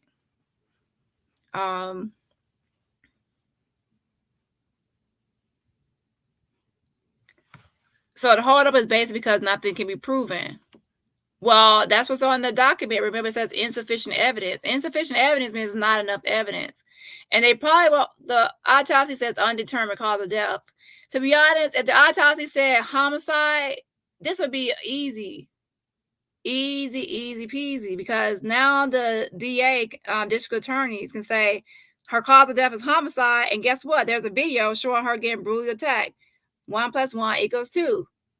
But now we have her getting brutally attacked, and then the Cabo saying that she fell in the bathroom, and then now we have an autopsy that says undetermined cause of death. So now all these three, we see the brutal attack. They also show she fell, and then we have an autopsy that says undetermined. So that's not helpful. If we had the brutal attack in the video, and then they said she fell, but then the autopsy said homicide, then that would be great. The autopsy kind of messed this up because it says undetermined. So now it's either the violent attack in the morning or the fall, the alleged fall. We already know it's not no fall, right? But and then the autopsy said undetermined. So basically the forensic pathologist is not going to choose between violence or accidental fall. He's going to put undetermined and then leave it like that. And to be honest, I reached out to him. He said he's not doing an interview with me, and he's not doing an interview with anybody about this case. So he's not doing an interview with anybody. However, when it comes to court, child, you have to go to court because you did this autopsy. So now you will have to be that. But he already knows that ahead of time. So I would say a third autopsy, to be honest, or maybe a forensic pathologist to look at both autopsies to see the discrepancy. Look at Mexico's their complete file. I don't even know they took photographs. Usually they take photographs and show all the testing and everything that was done, and then take Mexico's autopsy, including all the evidence and samples and everything, and then also take the U.S. autopsy, and then look at both of those to see why there and I say a discrepancy, a huge discrepancy between the two, right? I don't know, y'all, but like I said, if Mexico wants to prosecute this, then they can use their evidence that they have, which is they charge her. Mexico already has stuff lined up. They have femicide. They already have her warrant for designated Manhattan Jacksonville, a warrant over there. They already did their they have their autopsy that says Atlas luxation,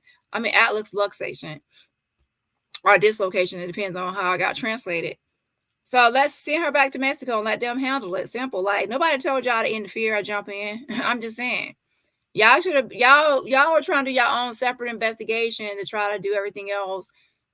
You just send her back to Mexico and let them do it. Simple.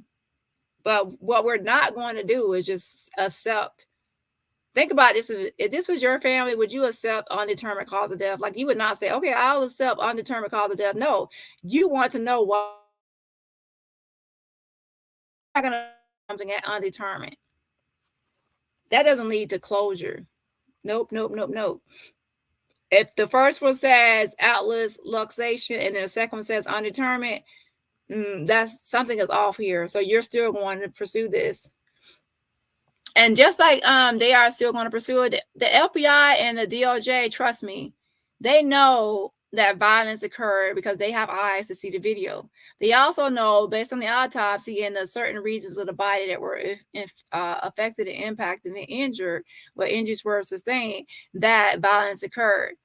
A fall doesn't make someone have all these injuries all over their body. Like, if someone falls face down, why would they have injuries on their back? Come on, common sense. And why would they have injuries on other parts of their body if they fall face down? It doesn't make sense. So obviously violence occurred. So that's why the case is still open, but the only thing they ever said was insufficient evidence. There's some evidence, but it's just not sufficient.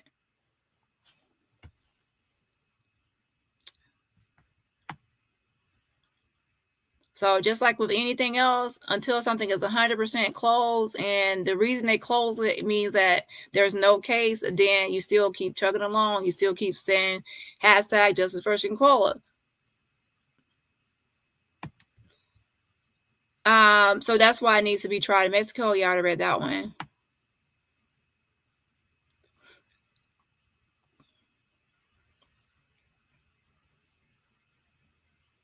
Let's see here.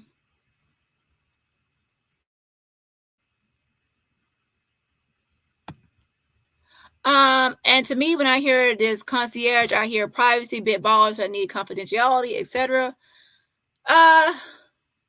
Yeah, and to be honest, I have stated that before as well, that CaboBills.com, they own over 160 something vacation villas in Cabo, San Lucas, Mexico, right?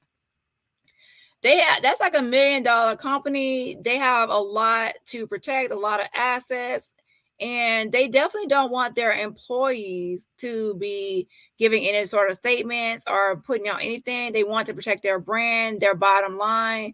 And yeah, so they obviously don't want to get sued. So they told their employees not to talk, which to be honest, you have to think of, in anything, you always put yourself into whoever's shoes. Just like I told you with the U.S. attorneys, put yourself into their shoes and their job and their position, their job description, and what they have to do in this whole thing. And then the same thing goes with CallVillas.com. Their brand is those vacation villas and selling these vacation packages in Mexico, full service vacation packages. So they definitely don't want their brand tarnished, and that's why they took down their Meet Me page on their website. Their Meet Me page contained all the employees of their company from the top down, or you going to say bottom up, it doesn't matter. With the lowest people on there obviously being the concierge, they did not have the maid on there. However, I already screen recorded it, so I do have a screen recording of that page before they took it down. And I actually made a video stating that, that I could still see the page because they did not completely wipe it from the web caches. And sure enough, as soon after that, I was like, y'all should definitely hire somebody else to handle like your website and everything else, because I can still see the page. And then soon after that, it was actually deleted completely. So obviously I made videos early on saying that CaboBills.com is deleting things. They're trying to erase people being able to contact their employees or anything like that. And they obviously want to protect their brand. So yeah, when people think of cover up, I would say follow the money, and the cover up would be companies or even like American Medical Center. They are wanting to prevent people from suing them or stop people from suing them. They don't want to be sued, financially responsible or held liable for what happened. So that's why American Medical Center fired Dr. Carolina Ornelas. They fired her because they don't want to be sued. And they were hoping to appease the masses by firing her and saying, well, we let the doctor go, so don't sue us, right? However, as civil attorneys, Sue Ann Robinson and Ben Crump will possibly sue. I mean, come on, they're civil attorneys. As soon as they can get something in the works about criminal involvement and negligence and things like that, they will sue. I mean, to be honest, those are civil attorneys, and that's their job, is to sue people civilly, right? So the two people that they could possibly get are, guess who? Cabo Villas, $1 million company, American Medical Center.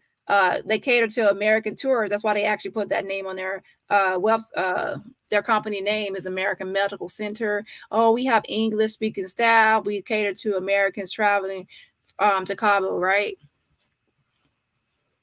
So those two companies right there are the ones I would sue. Cabo Villas, they have the concierge and they also have the maid. And then, of course, they have the villa. And then American Medical Center, they're the ones that hired the doctor, who people call Kevorkian, because she obviously, to me, she thought she was going out there on a routine call for alcohol poisoning. And then she didn't realize she was actually walking into a homicide, and she was ill prepared, in my opinion. Ill prepared and inexperienced as a 1.5-year-old, freshly out of medical school doctor. That I'm not justifying, I'm just stating the facts of the case. And In the second autopsy, I don't think they took the whole case seriously. In the second autopsy, to be honest, I don't want to say this because I don't want to offend anybody. So I'm not going to say it. At this time, I'm not going to respond to that one because I don't want to be honest, like I learned throughout time that too many people watch my channel. Like too many people watch my channel that's involved in this whole thing. So I'm just going to reserve my judgment for now until things progress. Yeah. Because I did say, can I interview him? And he said not interviewing with me or anyone. But yeah, I'm gonna reserve my thoughts right now on that. Cause yeah. That's why Nazir said bigger than we think. I think that Nazir was actually referring to at that time. I think that it's not as deep. His response is not as deep as people would assume or presume. I think his response when he said that was because at that time, no one believed anything he was saying at all. They didn't believe that. They thought that he really signed that guest registrar list. They thought that he actually was there on Friday the 28th, Friday the 28th instead of Saturday. Everything that he said, everybody said was a lie. So he thought that he said, let the real FBI handle it because so many people were saying so many things and it was wrong. And he was like, let the real FBI handle it. So he was saying, to be honest, that's deeper than people think, or it's more than what people think. We have to keep on email. Like I said, email Dina King and also Sandra. Email Dina King and also Sandra. And just we want Dejanay Manhunt Jackson to be extradited back to Cabo, Mexico. So let's go back to this. It says the family plans to hold a march to the State Department of Headquarters, Washington, D.C. on May 19th, the 200th day since Shanquella Robinson's passing, according to the family's attorney. So make sure that you also share this information. If you can't attend, you can still share the information for the march.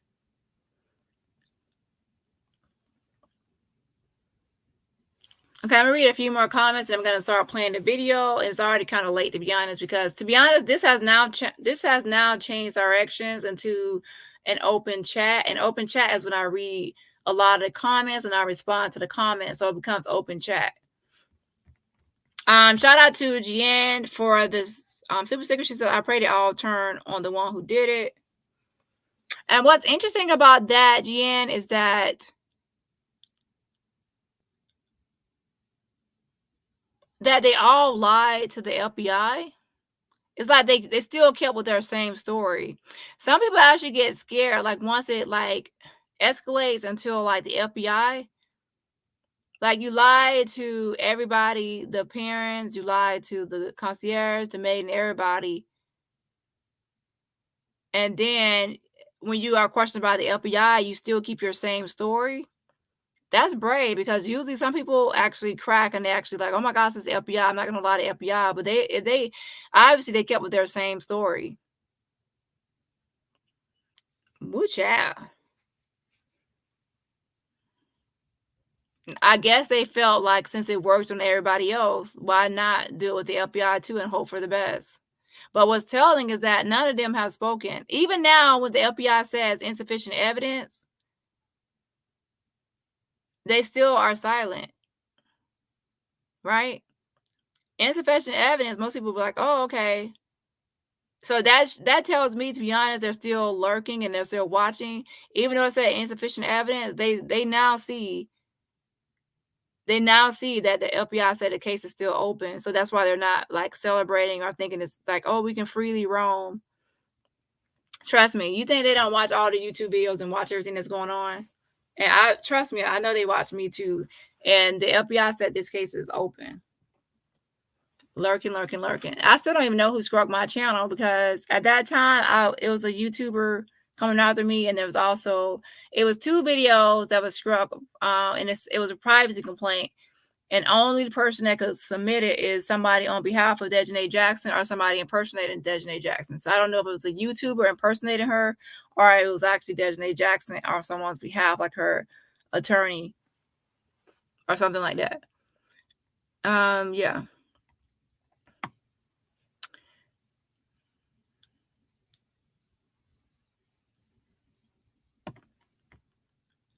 Well, it's obvious a lot of them are paid off or incompetent.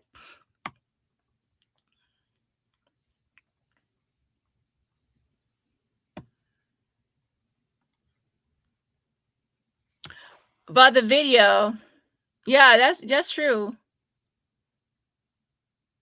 But the FBI probably questioned them and said, well, why did you lie about the video? And they probably responded to that.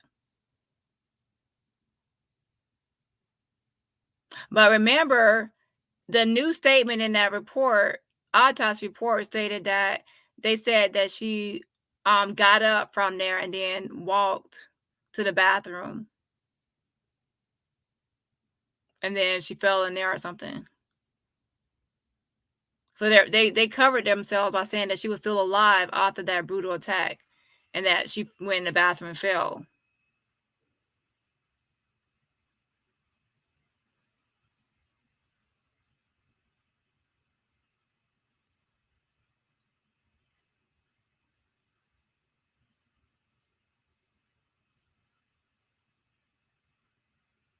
To be honest, there needs to be another autopsy. There needs to be another autopsy because when you have one autopsy saying outlet succation, another one says undetermined cause of death, then there needs to be another one. There's no way really around it. You really need another one.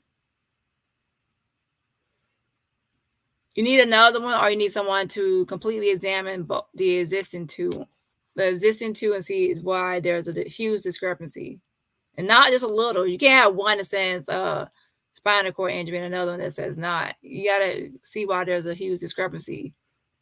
How did Mexico test this or examine the body, and then how did U.S. and are there any pictures, X-rays, or anything like that? Excellent point. I would not talk either. The court of public opinion can be harsh, especially when a content creator is lying or attempting to control the narrative. Exactly. And to be honest, I would say that even as a YouTuber myself, when I talk about anything or say anything, I will expect that there will be people on the opposite side, the opposition, that will critique or not like what I said or whatever else. So it's expected, to be honest. And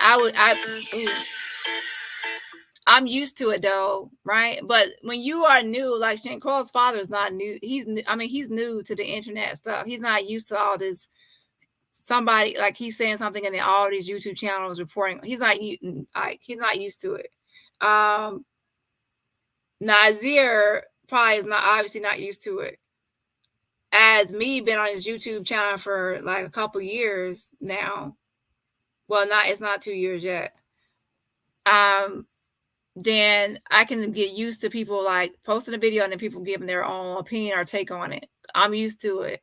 So it wouldn't stop me from talking because it wouldn't stop me from talking. But I also have a platform. I have a YouTube channel to speak out or say something. They don't have one. Now Nazir was talking about getting one. And yeah, I did suggest it, by the way. I suggested it because obviously if he had a YouTube channel and he was able to post like videos and responding to things, then we would get more information. Right? Or more things spoken. Because he did remember, he said something about the video, and that it wasn't released on college. It was released some other ways. And he actually was going to say more stuff. Right? So, anywho, I'll let y'all know. I have to decide because I do have more messages, but I haven't posted them all. But I plan to, but in a different way. Okay, we don't have to respect him to get info from him. If we want justice, we got to do what it takes at this point. Yeah, that's what I'm saying. That's exactly what I'm saying. Exactly. But the thing is, there is no way around it, to be honest. As a person that comes online, you have to get used to it. So I'm saying that Nazir has to get used to it. He has to get used to there being two sides or three sides. And what I mean by people in the middle, people that like, some people 100% like think he's 100% liar. And then there's other people on the other side that thinks like some things might be iffy, and then there's in the middle, and then there's other people on the side where they believe what he says like all the way, right? So anywho, he has to get used to, and then also there's conspiracy people that spin things to a whole nother world, like woo, they just like out there. He has to get used to all these types of people, and I can say that. And same with Shanquella's father, he has to get used to all these people too, because these people are not going to go away. Even like if you had like a private group and you posted in there, somebody's going to join and it's going to leak, and then somebody is always going to, and everything you say or you do is going to get spun or it's going to get twisted. Simple. So you have to get used to it. But what I do know is that even though I want to share everything, I can't share everything, because if I know that some things are going to get spun to a whole nother galaxy, it's best not to share it, because how it's going to get spun into something very twisted and weird. So yeah.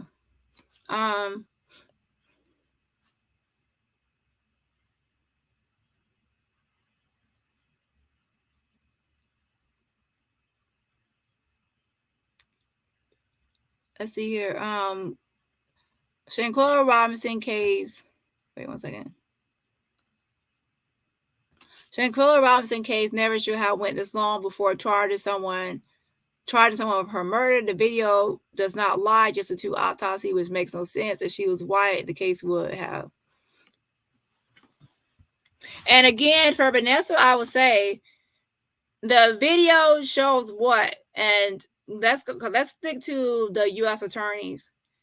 For the U.S. attorneys, what does the video show? How would they argue that in court, or what the video shows? They will say it shows her getting brutally attacked. That she says at first in the video, to be honest, you watch the full video, she says okay, and she's like standing in front of Dejanay, and then that kind of will show that she's consenting.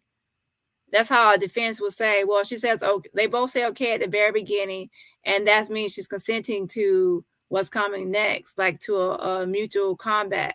And then the consent is now void or taken back when she says no, that she's not going to fight back. So now she's not consenting, and so at that point. So what you see is a brutal attack, and then Shanquella not hitting back. There she has some defensive positions where she's blocking, preventing like certain hits to her body. So what you see in that video is a brutal attack. But what you don't see in the video is her collapsing and falling until like you don't see her passing away in the video. And then people were first arguing that in the video you can see where the atlas luxation happened. But then the defense attorney would say, well, there is no atlas luxation. There is no atlas luxation injury. So she just had her head down and you can see her arm moving. So at the end of that video, she's sitting up. There's no atlas luxation. And then her hands are moving. So she's still moving at the end of that video. So the video does not show someone being unalive. It shows someone still moving. And then you can say, well, she died shortly after that from injuries. But then now you have a maid saying that she was found in the bathroom face down. Right? So then people will say, well, how did she get to the bathroom? And then they will say, the couple will say, well, she walked to the bathroom. And then how can you argue against that? Do you have a video proof that she didn't walk to the bathroom? Do you have what other evidence do you have that she didn't walk to the bathroom herself? Because at the end of the video, she was still moving. And you can say, well, obviously she wouldn't be able to move. Well, how is that obvious? She was still moving at the end of the video, so she could possibly still move after the video ended.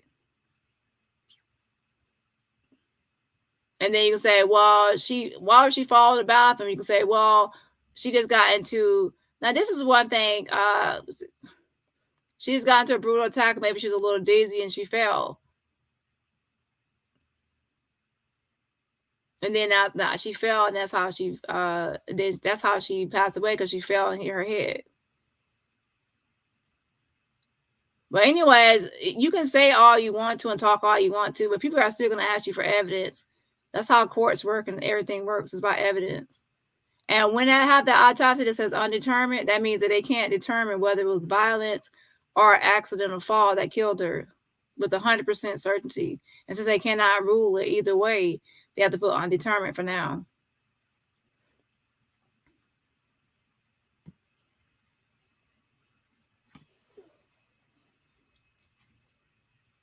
So again, and also I sent that video to the autopsy, both autopsy and video, to a forensic pathologist, and he said, he asked me, do I have another video? And I said, no, that's it. And he said, because that video still has her moving at the end. You see what I'm saying? And that's somebody that's new to the case. He didn't even know anything about this. He said that video still has her moving at the end. And some people are arguing that it's involuntary, it's like reflexes. And then some people said, nah, she was just moving at the end of the video. So if she's moving at the end of the video, then what? What can you say about the video now?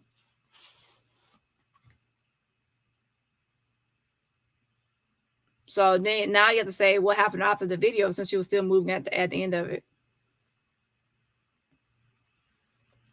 How about a lie detector test for all parties involved? That's a good idea, to be honest. It's a good. Some people can beat one. I'm sure they'll be probably Googling it, but hopefully their phone could be searched for Google searches. But yeah, that's a good idea. I agree. Now I doubt they would actually agree to take one voluntarily, and that would be questionable. Why would they wouldn't take one voluntarily? But yeah, that's a good idea, but I doubt it would actually happen. I would think the doctor that was on the site will override what the Cabo 6 said and took her to the hospital. But if she got paid to not do that, then that's a cause for negligence, bribery, and a loss of license. Now, I don't really think that, a lot of people believe that the doctor was paid off, but I don't really think it has to get to that level of, I don't really think it's that deep, to be honest. I believe that she is inexperienced and not assertive, and that led to her not being able to she has all these other people around, all the Cabo 6 are there, and she is not being assertive enough. She should be the one in authority and asserting herself over everyone else of how things are going to work, how things are going to go down. She was completely relying on the Cabo and then she also was texting the concierge while she was there instead of actually calling, which would make it more faster and more convenient. Texting is a way to talk silently to someone too. To me, she's not really assertive and how she handled these things are professional. Like when you are in a certain position, you have to command respect, to command even your mere presence can command, like you're in a position of authority to make certain decisions. So she doesn't really probably give that. In that way, she needs to get emergency. I wouldn't say would you or whatever else. I would say someone call 911. She needs emergency attention now. I would say do y'all want to or give? I wouldn't even make it a question. It would be call 911 now. She needs emergency assistance, and that's on period. I wouldn't add just on period. I'm just saying, I would say call 911. She needs emergency assistance. This is now emergency situation. She needs to be transferred to the emergency room. So someone call 911. While I'm with her body, I would say call 911. Simple. I would not say, oh, the friends are talking to somebody about this or that. No. We have the Mexican Red Cross call 911. This has escalated. This is, I did my examination of the body and I see now analysis. She needs emergency attention. Call 911. And that's it. Assert your position. Yeah. So in that case, I do say negligence, but I don't think she's paid off. She's only been out of at that American Medical Center for a year and a half. Probably her first job out of med school. New. She probably has been on only house calls for simple things like minor colds, flu, simple things people can request for a concierge. Do you know that they actually put on different websites to not call a concierge to your house for emergency assistance? You only can call them for routine calls. She probably has only came to these villas because she has like a contract with a villa for maybe alcohol poisoning, someone's not feeling well, and things like that. Probably not something severe like homicide and a brutal fight. I mean, a brutal attack, right?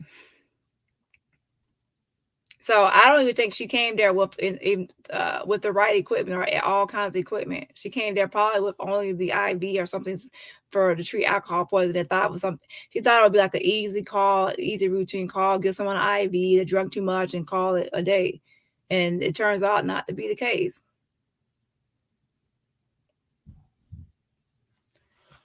Can they be subpoenaed to take the lie detector test? And to be honest, a lot of times lie detector tests are not even admitted as evidence.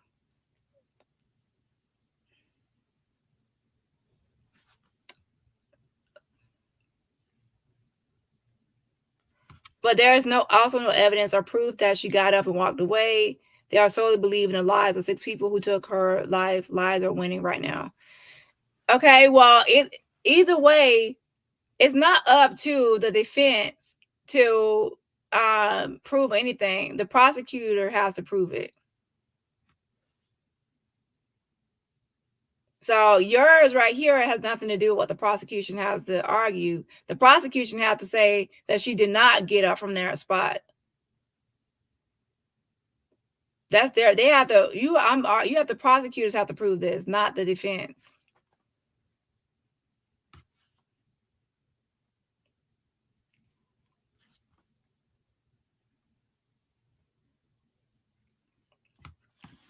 The prosecutor has to prove that she was never a lot. She never got up from that spot. And that it doesn't matter anything about what the defense can argue, what the defense can say. The prosecutor, with all even any responses, has to prove that she didn't get up from that spot. How can they prove it? Put it in the comments. How can they prove that she didn't get up from that spot? And at the end of the video, do y'all see her still moving? Yes, everybody does. So how can they prove in court, not by speculation or guesses, but how can they prove that she didn't get up from that spot? And to be honest, for the forensic pathologist to actually, forensic pathologist to say that it was actually not a fall, they had to do something to her body to make it where it's a possibility of a fall. And to be honest, they could have pushed her down. She could have been pushed down or whatever. I don't know what those people did. But obviously, if they lied about alcohol poisoning, no telling what else they did to her body, did to her. They could have pushed her down.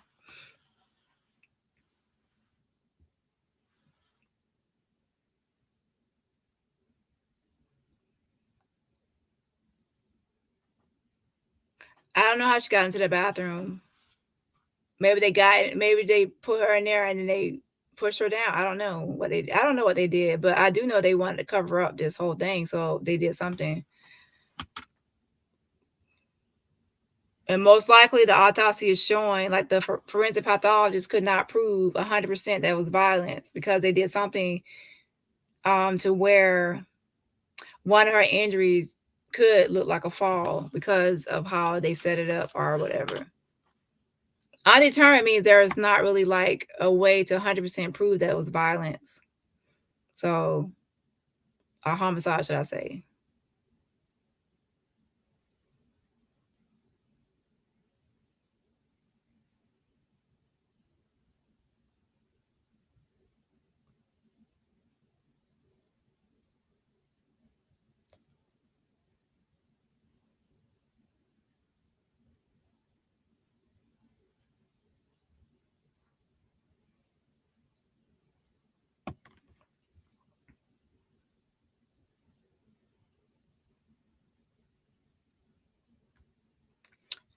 To brutally assault Shanquella, then claim alcohol poisoning begs the question: why attack her if you claim alcohol poisoning?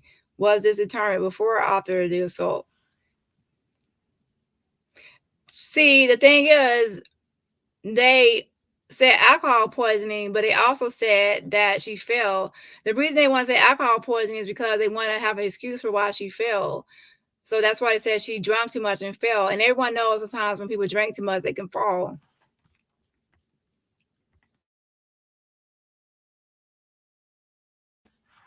I don't think they thought the video would be leaked. I don't think they thought the video would be leaked online or posted. So that's why they said that she drank too much and fell in the bathroom. So the alcohol was only used as an excuse for why she fell. Someone wouldn't just go in the bathroom and just fall for no reason. I mean, some people could. They have health issues or hip or something else going on. However, they wanted an excuse for why she fell, and they said she drank too much, and that's why she fell in the bathroom. Why wouldn't they automatically have to take a lie detector test in a case like this? This sounds like the nurse in Mexico seemed they're just taking their word for all of this. The thing is, I think that people are going. Lie detector test used to be big back in the day, but it's not so big nowadays. There are so many times that people can beat a lie detector test and do certain things with lie detector tests. A lot of times, sometimes law enforcement might use it, but to be honest, a lot of times it's not even that. A lot of times people don't even admit a lie detector test to courts anymore. It's not widely used anymore or admissible in a lot of courts. Now, privately, I would say, hey, Dejanay, if and all the Cabo, take a lie detector test privately. But you think that they're going to take one? But of course, when someone refuses to take one, people might, oh yeah, I wonder why you refusing to take one. If they take one privately on their own without being forced, that's one thing.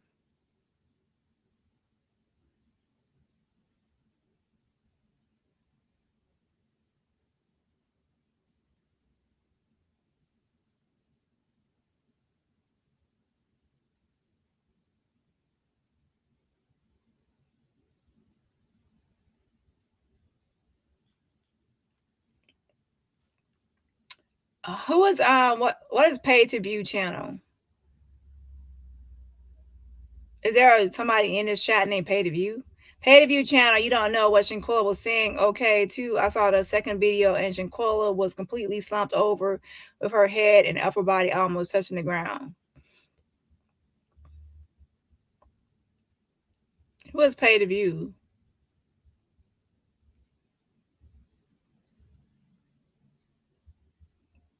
Are you referring to me or are you talking about somebody in the chat?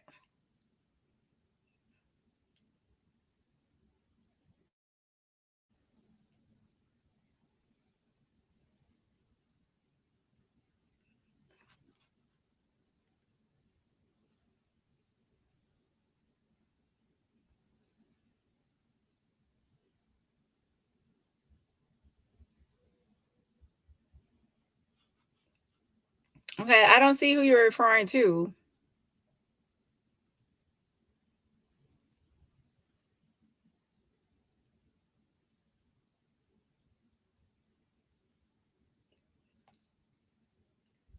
But if you're referring to me, you will get blocked. I don't know what you mean by pay to view because my channel is free.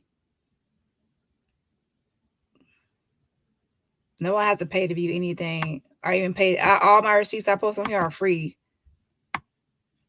and I post it publicly. I don't put it on memberships. So I don't know who you're referring to, but you will get blocked if you're talking about me when I posted every receipt I have, from videos to receipts, emails, all free. So clarify, Brenda, because you're about to get blocked if you're referring to me. Okay.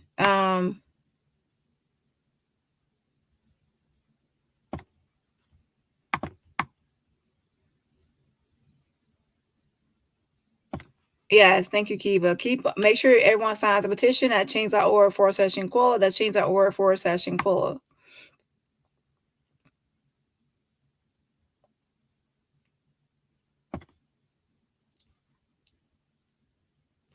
What if the FBI is indirectly connected to Cabo 6 street gangs? I really don't think the FBI is involved in all this. To be honest, I wouldn't. A lot of things are really not as deep. It's just that they have insufficient evidence because it's easy to say that something happened, but it's harder to prove it. I'm sure that there's something in life where like through certain ways, that something happened, or that someone did something, but you don't have the evidence to prove it. It's not like it didn't happen, but you don't have proof of it. You have to have 100% proof that she did not get up from that spot when she's moving at the end of the video. You have to have 100% proof that she didn't fall in the bathroom.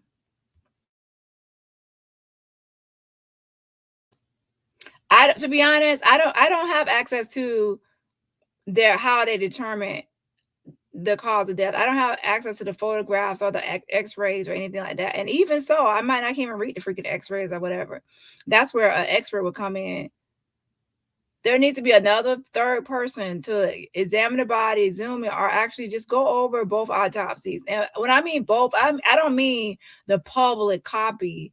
I mean the complete workup, the photographs, the samples, like everything, like all the evidence that was taken in.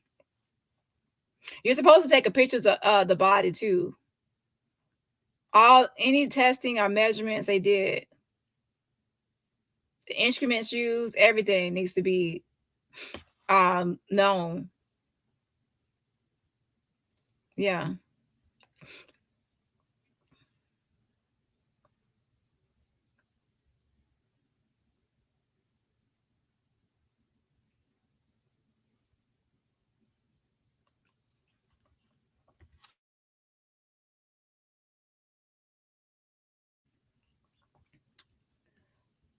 You guys have a lot of trust in Nazir. He's a liar. Play his video and you will see he was all over the place. He never made a complete sentence on nothing. That's the whole thing that people always have to say. No one has to be completely 100% on one side or the other. I have made it clear on my channel that I don't go 100% based off someone's word. If Nazir tells me, which he did, that he got there on October 29th at 2:17 p.m., I'm not just going to take his word for it. I said I need the boarding tickets and passes so I can actually call American Airlines with my own mouth and ears to verify and confirm when he arrived. And only then would I believe it.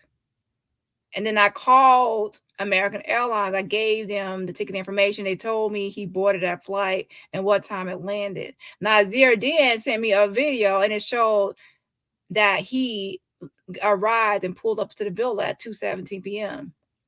So based on the boarding passes and the information from American Airlines representative looking into the database, and then that time, and then calculating the time it took from the airport to the villa using a mapping service, estimated time of arrival, and then from that time to what time he got to the villa, based and also with video evidence. So when you say I just believe whatever Nazir says, you're forgetting or you're leaving out essential key details of me requesting evidence of what he's saying to coincide with his statement. And then that's when I believe. So please don't put it out there that I believe everything just on words. Just like the district attorney, I will say, I need evidence of it and not just words. Okay. And when he said something about he did not sign the guest list, I didn't believe it until the concierge confirmed it. So now we have two people stating that he didn't sign the list. And when he said that it's Shanquella's body on the floor, he said that's her body in the living room, right? I also looked up all the people in the picture from the doctor. I saw her pictures and it matched the description of the doctor. The paramedics, it matched their description. The furniture in the living room, it all matches.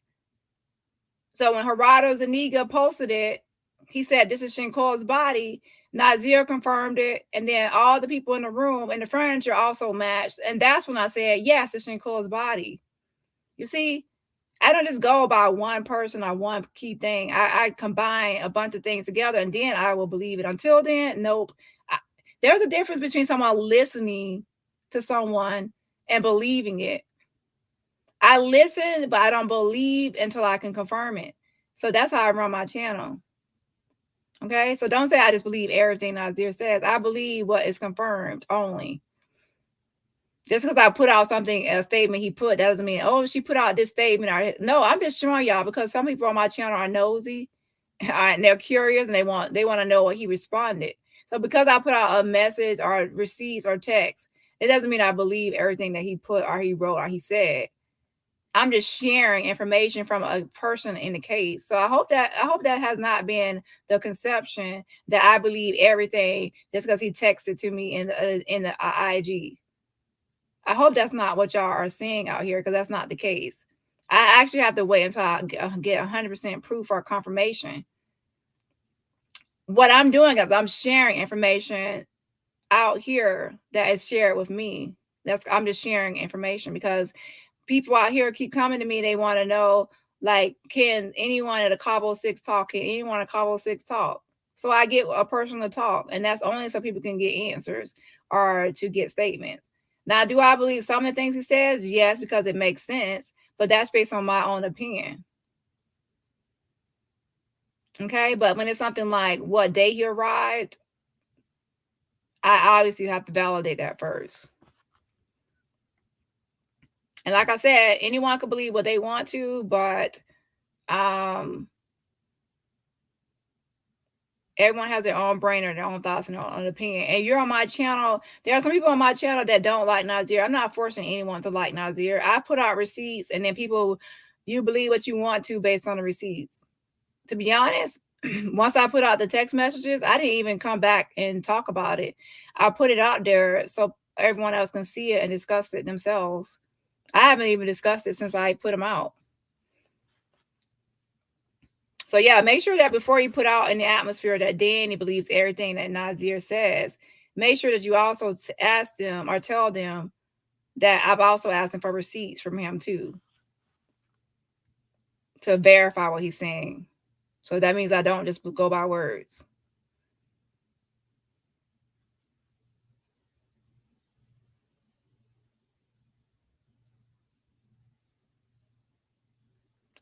Okay, Vanessa, to be honest, you really are. I just explained it to you.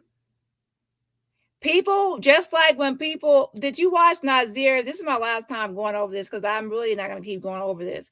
Everybody that watched Nazir's video 1,000,000 times to see what he had to say were interested in what Nazir had to say because he's a Cabo 6.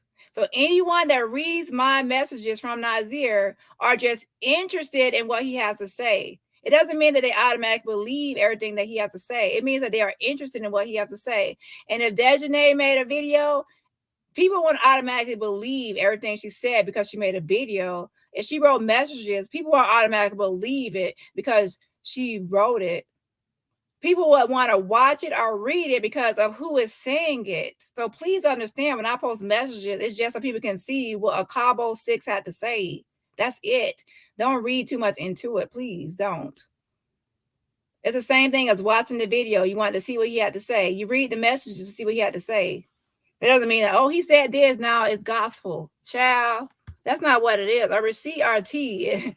Girl, a receipt RT means just that. It means that people are just going to see what somebody said, child. It doesn't mean that somebody believed it. Woo. People just want to know what Nazir said. They want to know what he said. Nobody's saying, oh, it's 100% true. It's what he said, his statement. And if you actually read any news article right now, they interview Beyonce's mom. And they're going to say Beyonce's mom said XYZ. are people really going to care? Like, are people going to investigate and say, oh yeah, is this true or is this not true? No, they're going to go read the article and just say, oh, what did she say? And then that's it. They just want to know what she said. And then there are some people that might investigate. Some people might look into it. Some people might just close the magazine up and say, okay, who cares? And people will take the information and do with it whatever they please. The news article's job is just to put out the statement from Beyonce's mother. That's it. So my job is just to put out the tea and the receipt, and your job is to take it and then you analyze it, critique it, or whatever you're going to do with it. I did my job by getting the answers or receipt or the statement. So understand the difference between me posting something as just a statement from someone and me posting something as a confirmation. Okay. So maybe from now on, thank you for reminding me. I need to put out when I put out a receipt or a statement, I need to actually clarify that this is just a tea or just. I thought it was like something like, I thought everyone would probably know that already. That it's just something that if you want, like, you want to know what somebody said, it's kind of like you want to, if you go to somebody and say, what did such and such say about me? What did such and such say about me? And then you tell them what they said, and that's it. You're just repeating or like sharing information. You're not actually analyzing or critiquing or anything like that. Now, have other people took my receipts and my my post and critiqued it and analyzed it? Probably.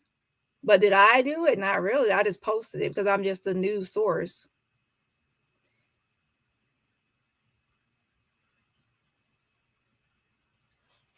Let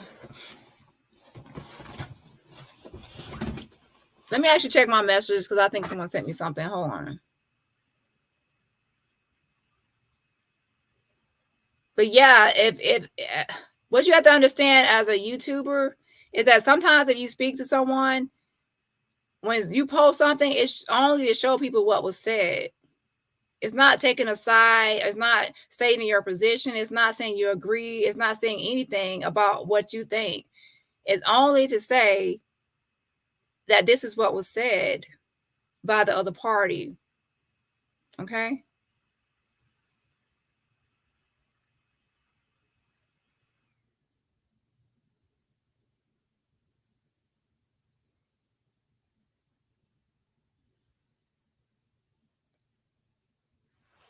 Wait 1 second.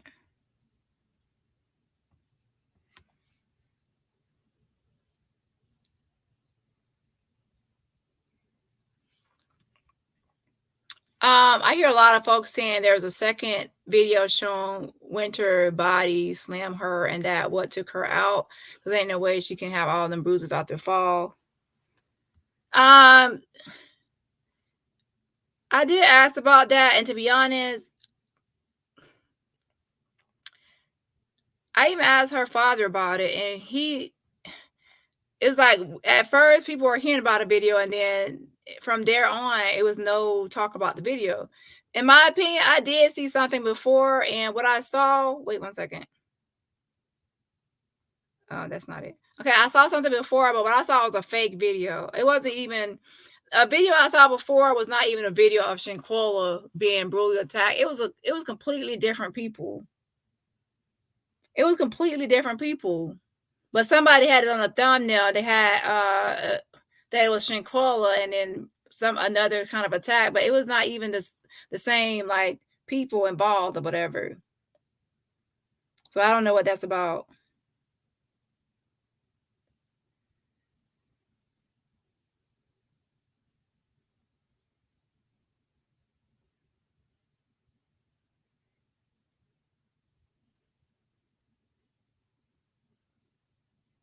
Wait 1 second.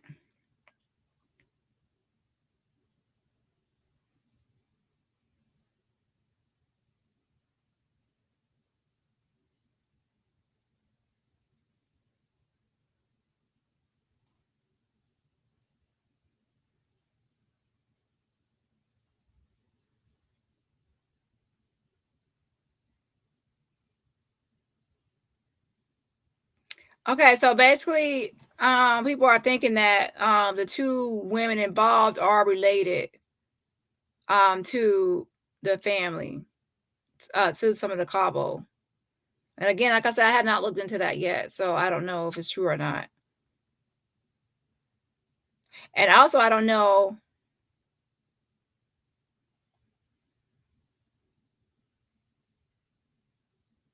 I also don't know if how that's handled. Like, if the two U.S. attorneys are related to any of the Cabo, then how would that actually affect this case?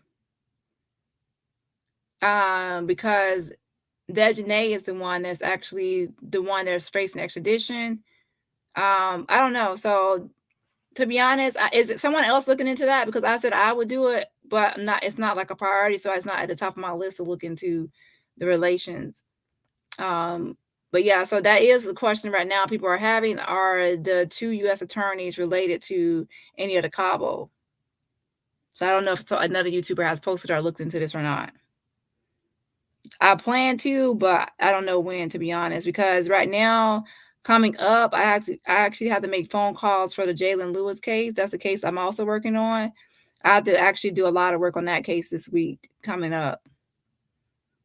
And I actually have been on other things. So I have to actually focus on that this week as well as make some calls for Shanquella. The calls for Shanquella is mainly to Mexico and to try to see about that.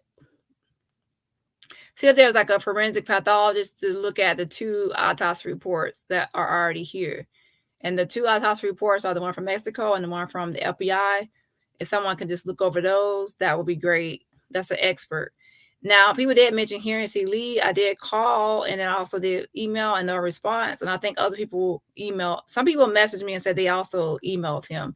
And they haven't wrote me back to say that he responded to them. So yeah, this week so to be honest, I understand the whole family relationship dynamics and people want people to look into it, but I don't know when I'll be able to, because I know this coming week I do have to make phone calls. And I'm way behind on the Jalen Lewis case. I have to actually work on that. Time is ticking on that one and it's not where it should be. Yeah. But trust me, I hear the people, I hear y'all, but as of now, that's not something at the top of my list to look into. Let's see.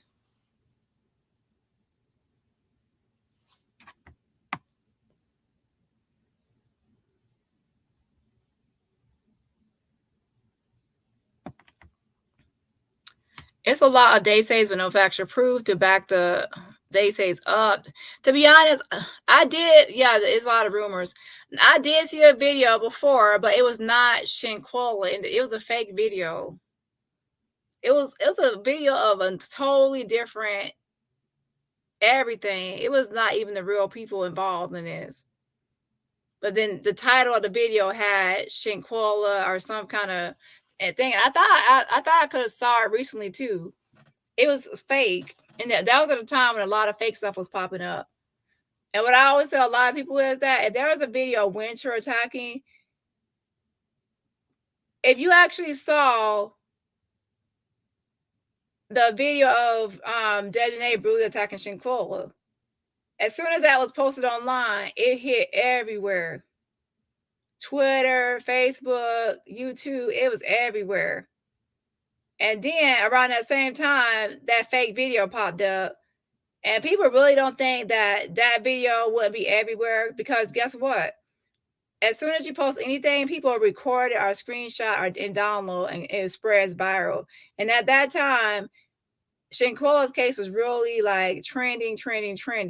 And every time any new video was posted, like that we got our first dead body. Any of those videos was posted, it was immediately screenshotted, recorded, and posted by other people, like a hot commodity. So people really think that a video of Winter, who is biracial, by the way, and what I mean by biracial, I mean that for her attacking Shanquella, that would be all over the place. Like everybody would screen record and download it and posting it. It would be everywhere because that's how the internet works nowadays. I guarantee you, post any video right now like that online, it will be and especially at a time when something is trending, it will be downloaded into phones. Like even if somebody posted online, they would screen record a picture of it will be somewhere, pictures of it, different things. Like I said, there was a fake video before on YouTube. I saw that title and I clicked on it. I'm like, this is not even Shanquella or anybody. This is a totally different people in a totally different place. This was not even them. It was fake. So in my opinion, until proven otherwise, I believe that people are talking about that fake video that was posted with different people in the video. Like some kind of hotel room or something they were in. It was fake. And I as soon as I saw it was fake, I clicked off of it. I'm like, this is not even the real people involved. And they had a thumbnail too. And I'm like, what is this? And there was also somebody before that said Dejanay in jail, and they had a mug shot of somebody that wasn't Dejanay. It was a black girl, and it wasn't even Dejanay. It was somebody else. And then there was like fake interviews. People were like saying that somebody called in here and did that. There was a bunch of fake pages popping up on fake. There are some fake Facebook pages and fake IG pages. Even of Salamandra Robinson, her mother had a fake Instagram page, and we had to all report it.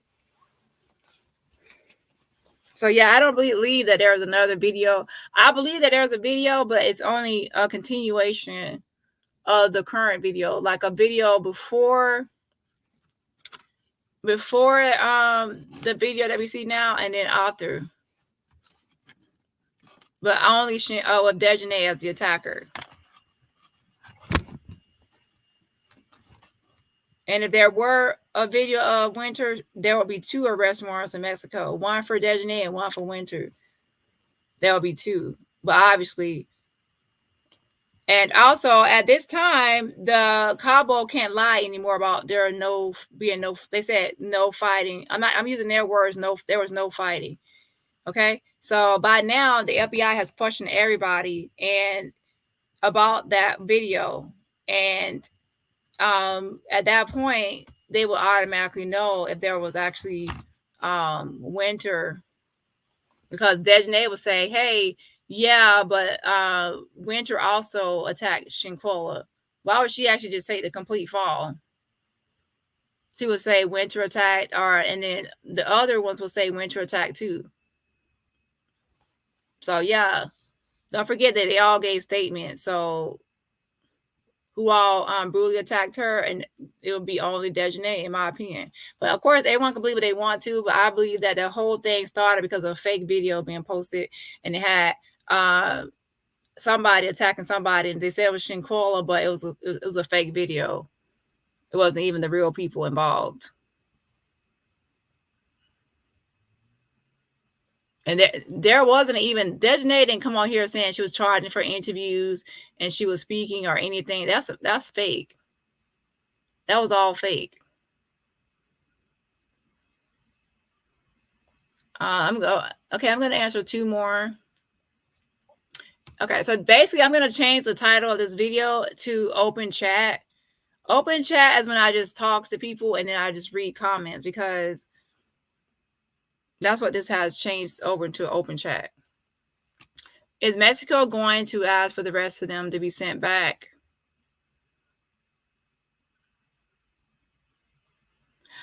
In my opinion,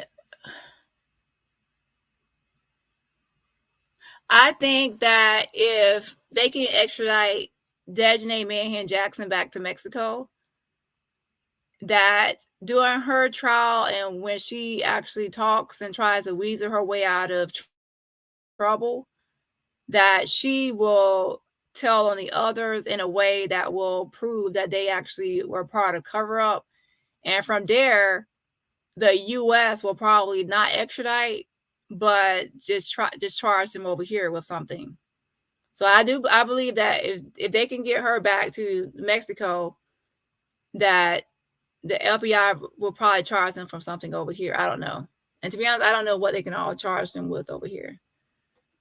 But I doubt that the others will be extradited back to Mexico. If anything, I bet the U.S. will probably bring their own charges here. Extradition is not really like a 100% simple process. So I don't really see them doing it extradition for all of them, to be honest. But I can see that one can be extradited like Dejanay, and then the others being tried in the United States. Or just Dejanay, depending on what the FBI can charge over here. And if it's like an offense they can charge, then what's over here. Let's see here.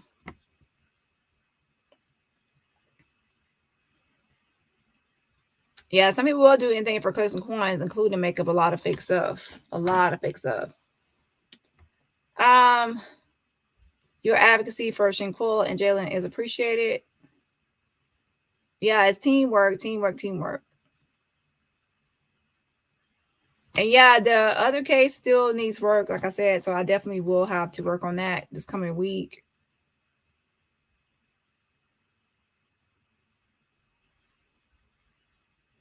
Focus on Shanquella for justice. Yeah. Now, I do understand the point of people feeling like if she is related to, not if the U.S. attorneys are related to any of the cabal, then they could be biased as far as charging people because obviously they have family that are involved. Like, how can you say you're going to prosecute a case and you know good and well that one of the people that you're investigating or the FBI is looking into, should I say, is someone of the Cabo Six? That can't be like a conflict of interest in that regard. So I understand people's positioning. I'm saying that as far as me digging into those people to see, it's not really a priority for me to do it, but other people can feel if they have time to do it, they can do it, should I say. Now, will I eventually do it as time progresses? Yes, but I know it won't be as immediate. A lot of times I feel like there's immediacy to where people want me to do it now. And I'm saying that I'm not going to give a timeline or a date. And to be honest, one day I might just pop up and say, yeah, I have this information or that information. Okay. But I do understand that I want to put it out there that I am listening and I do hear what you all are saying. Is Mexico going to, I already asked. Okay, I'm gonna read a couple of more comments.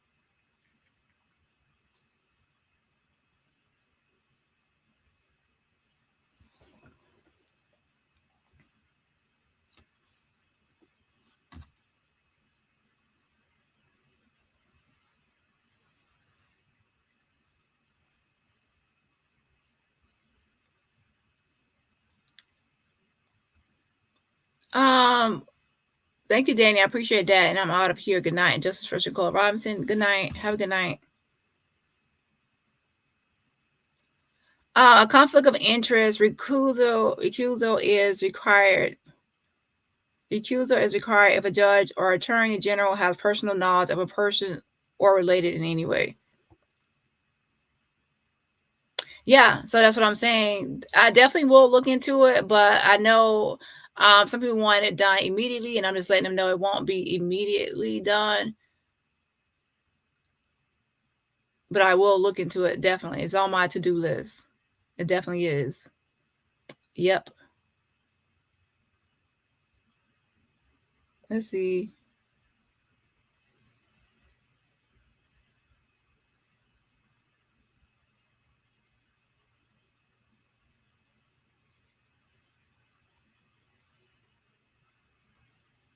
And also, we have to keep in mind that they did bring in, they have two U.S. attorneys, the one for Greensboro and the one for Charlotte. Usually there's one, but they have two. I guess one where I have to see where, I forgot which one. I forgot which zip code our jurisdiction that is Dejanay is in.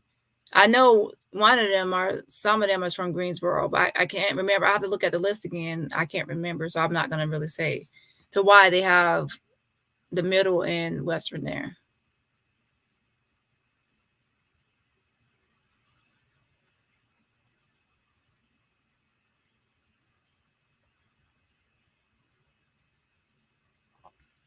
Vanessa says, who is going to give you the 100% proof the Cabo 6? They have lied through this whole case. The case is being judged on the lies. Shanquella Robinson is not here to tell her story. And you're just really proving my point in my video that the U.S. attorneys have a hard job in front of them to prove this case. To have enough, they said the whole reason they said that to begin with is insufficient evidence. So yeah, your comment just proves my point that they have it's hard to actually have 100% evidence and to a lot of evidence to win this case because of the limited evidence. And to be honest, I'm saying limited based on their word. That's their word choice. I haven't seen the whole file to see what evidence is in there. And to me, insufficient or not is based on perception, because one person can feel like they have a strong case and another person can feel like it's insufficient. So yeah, but based on their perceptions, as far as the people prosecuting it, they have said insufficient. But like you said, who is going to prove it? And it's their job as a U.S. attorney to prove it. And if you said all the Cabo 6 are lying and we don't have this and we don't have that, and then you're only proving my point. That's why we're at where we're at now. That's why I said it's best to extradite to Mexico, because Mexico has their autopsy that says Atlas luxation. They have their arrest warrant already. They already have things ready for Dejanay Mayhem Jackson. So I said for everybody to email these two attorneys and just say extradite back to Mexico and let Mexico prosecute this. So yeah, that's my point. Okay, I couldn't find the name either in the chat.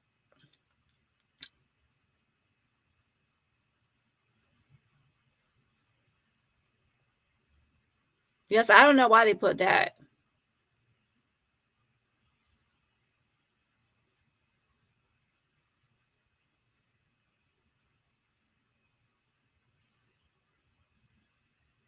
I do believe that there is a second video or other videos, but I believe this of Dejanay. But that's just my opinion. And just like anybody else, anyone can say that there's a video of anyone can say that there's a video of Winter, but there's no proof of it. But what we can see in the video that was posted was that two people were recording. Winter was recording and Malik was recording. So what happened to Winter's video? What happened to what she was recording? Where is that? But again, she was recording Dejanay brutally attacking Shanquella.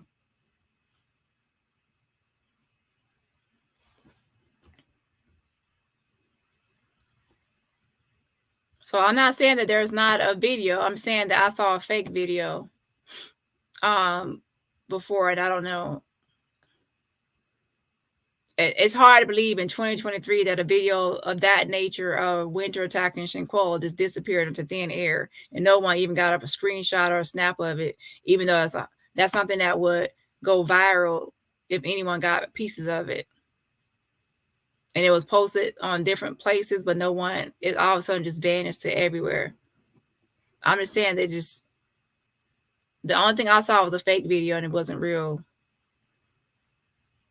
And it had a thumbnail and everything. And I was like, what is this? And then it was fake.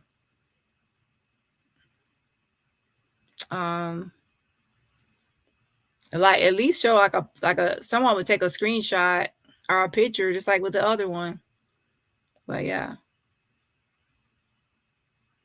I'm gonna mod. I forgot to mod you on this channel. Okay, I'm gonna mod you.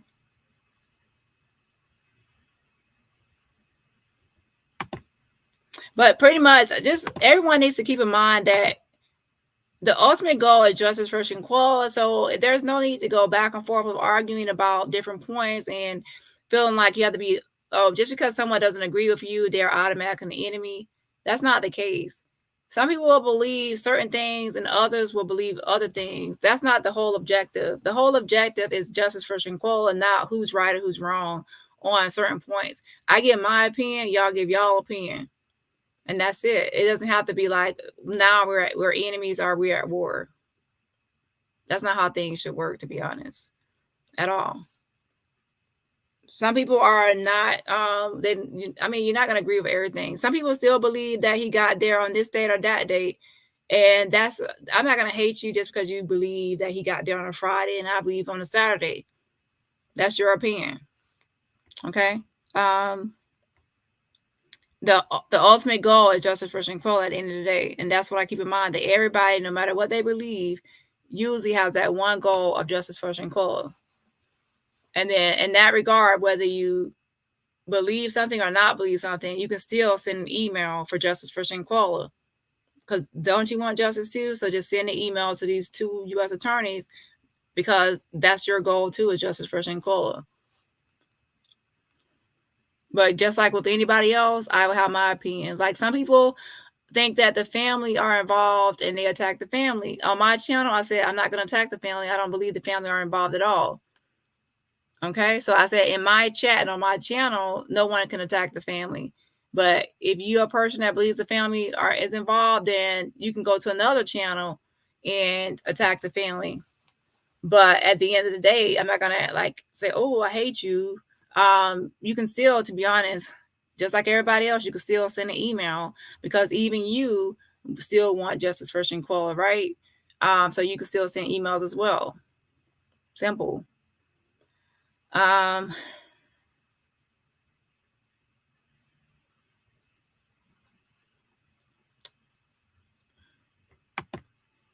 now I'm thinking that probably, since we got off topic, to go ahead and come back on another day to do the concierge video, because we've already been here now for a long time.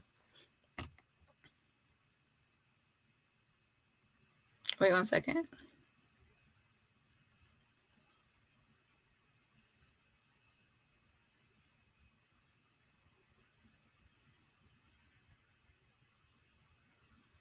Facts, we all have our opinions about this case, but it doesn't have to get disrespectful. Exactly. It doesn't. Right, go to a different channel to slander the family. We don't want that over here. Karen says, when the MPD beat Tyree Nichols, he did not pass during the video. It was 2 days later. They've been charged criminally, but not the same applied to Shanquella Robinson. She might not have passed during the video.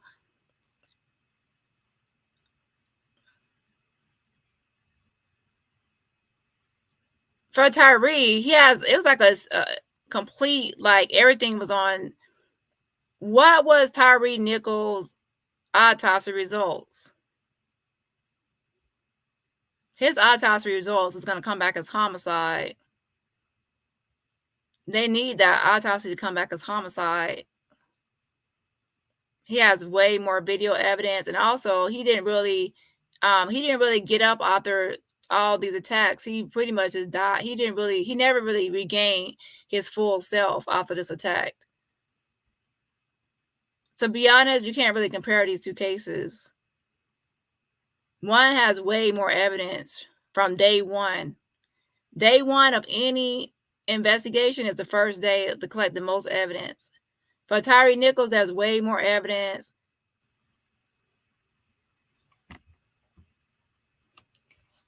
That what you're saying, Vanessa, they have a case to charge her with violence, aggravated assault, and battery. But they don't have a case for homicide based on that video. So could they charge her, if possible, at a federal level? I don't think this could be at a federal level, though, because this has to be like a federal case. The video actually does show, yes, 100% aggravated assault and battery. But it does not show 100% homicide. And that's the problem.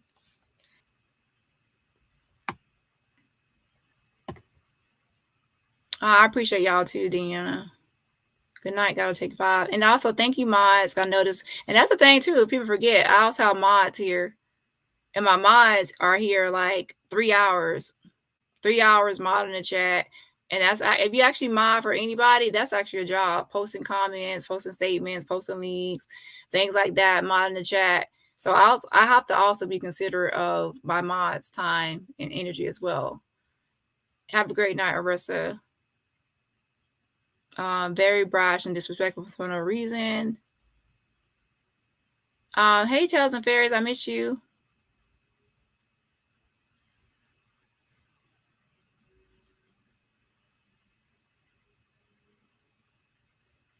Blunt force trauma was autopsy results. However, the evidence was too strong to not charge any of the officers.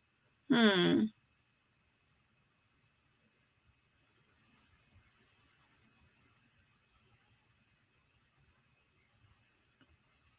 night, everybody. Good night, Aries, Raw, and Gianni.